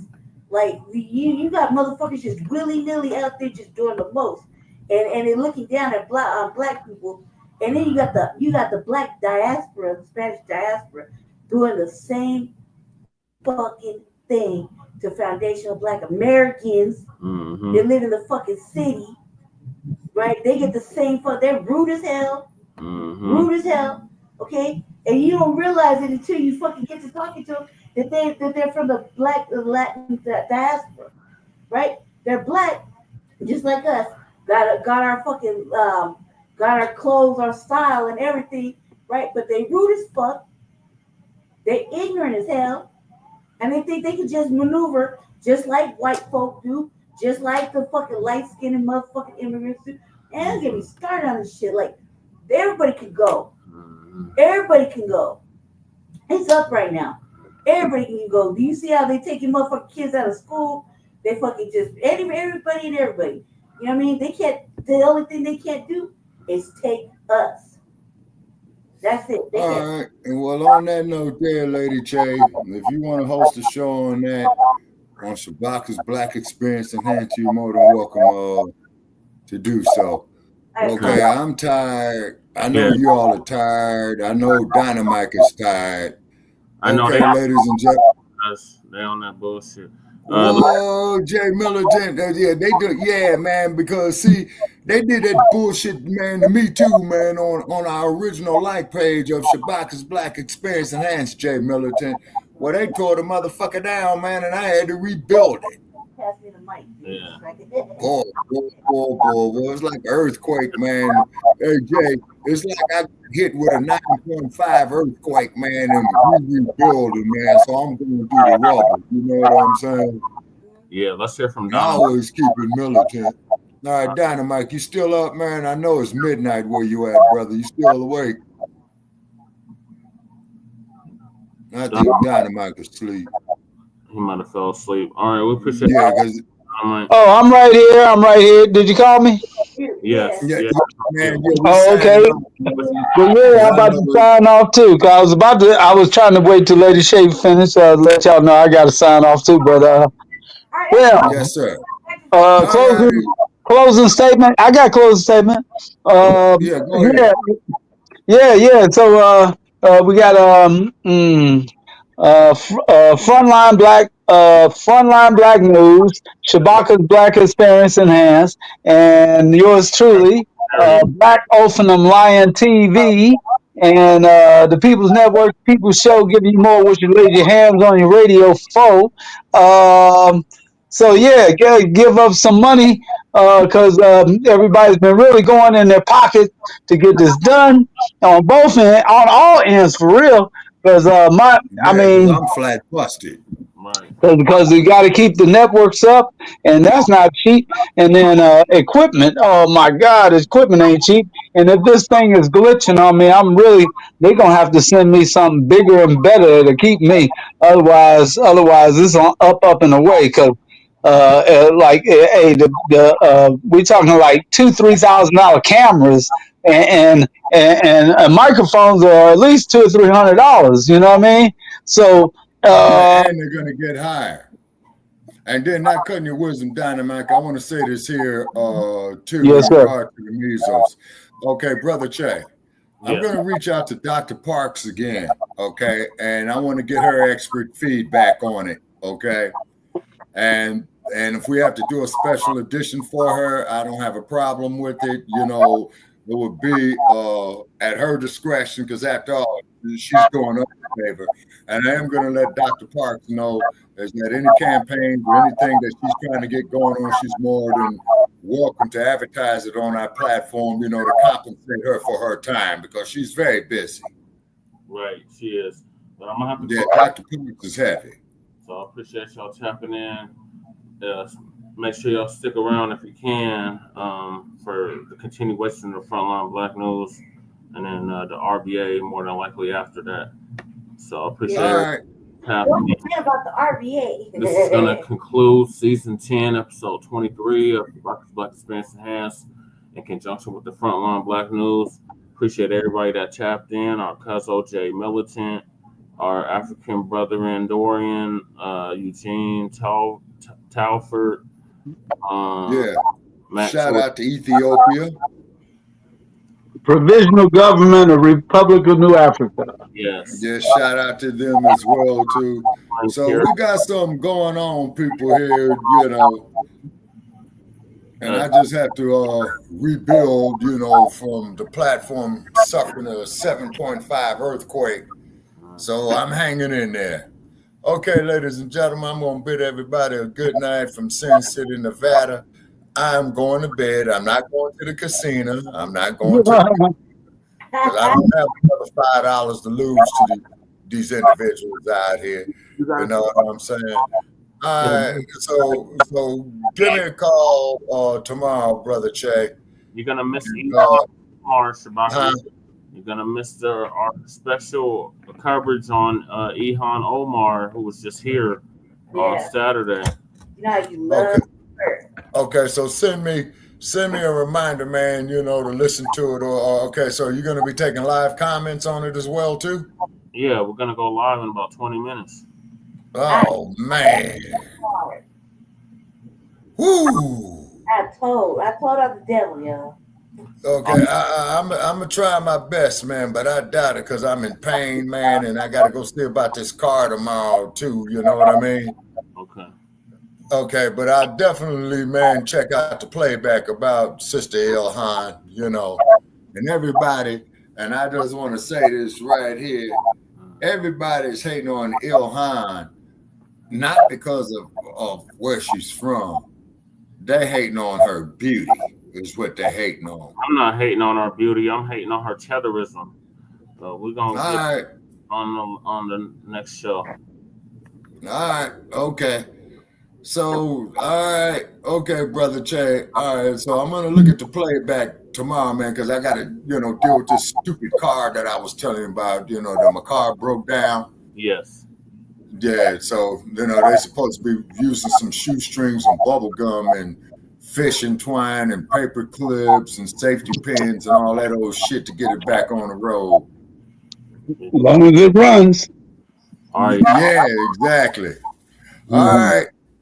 Okay. All right, so I'm gonna look at the playback. Yes, sir. So I'm gonna listen to the playback tomorrow, Brother Che. Okay, Shabaka. Have a good night. You too. And remember, man, to put them GMO ponies in the barn of the ship, in the hull of the ship where they belong. And I see that the Buckets got knocked out the NBA championships. The Lakers first to go, and then the Slippers follow shortly after. Oh my God! Well, I've never been a Slippers fan. I love the Slippers blues. That's why I call them the Slippers. Ever since Sterling said that racial shit, they took that team for his ass. Fuck the Clippers. You know what I'm saying? Yeah. All right. And then we got 2 more months to preseason. So they need to check them ponies in a barn on them GMO oats. Ship that they own dry land, they can't spell, and they have to buy all of the ship where they belong. Well, we got the ship in dry dock. We got the ship in dry dock. They fired the fucking coach.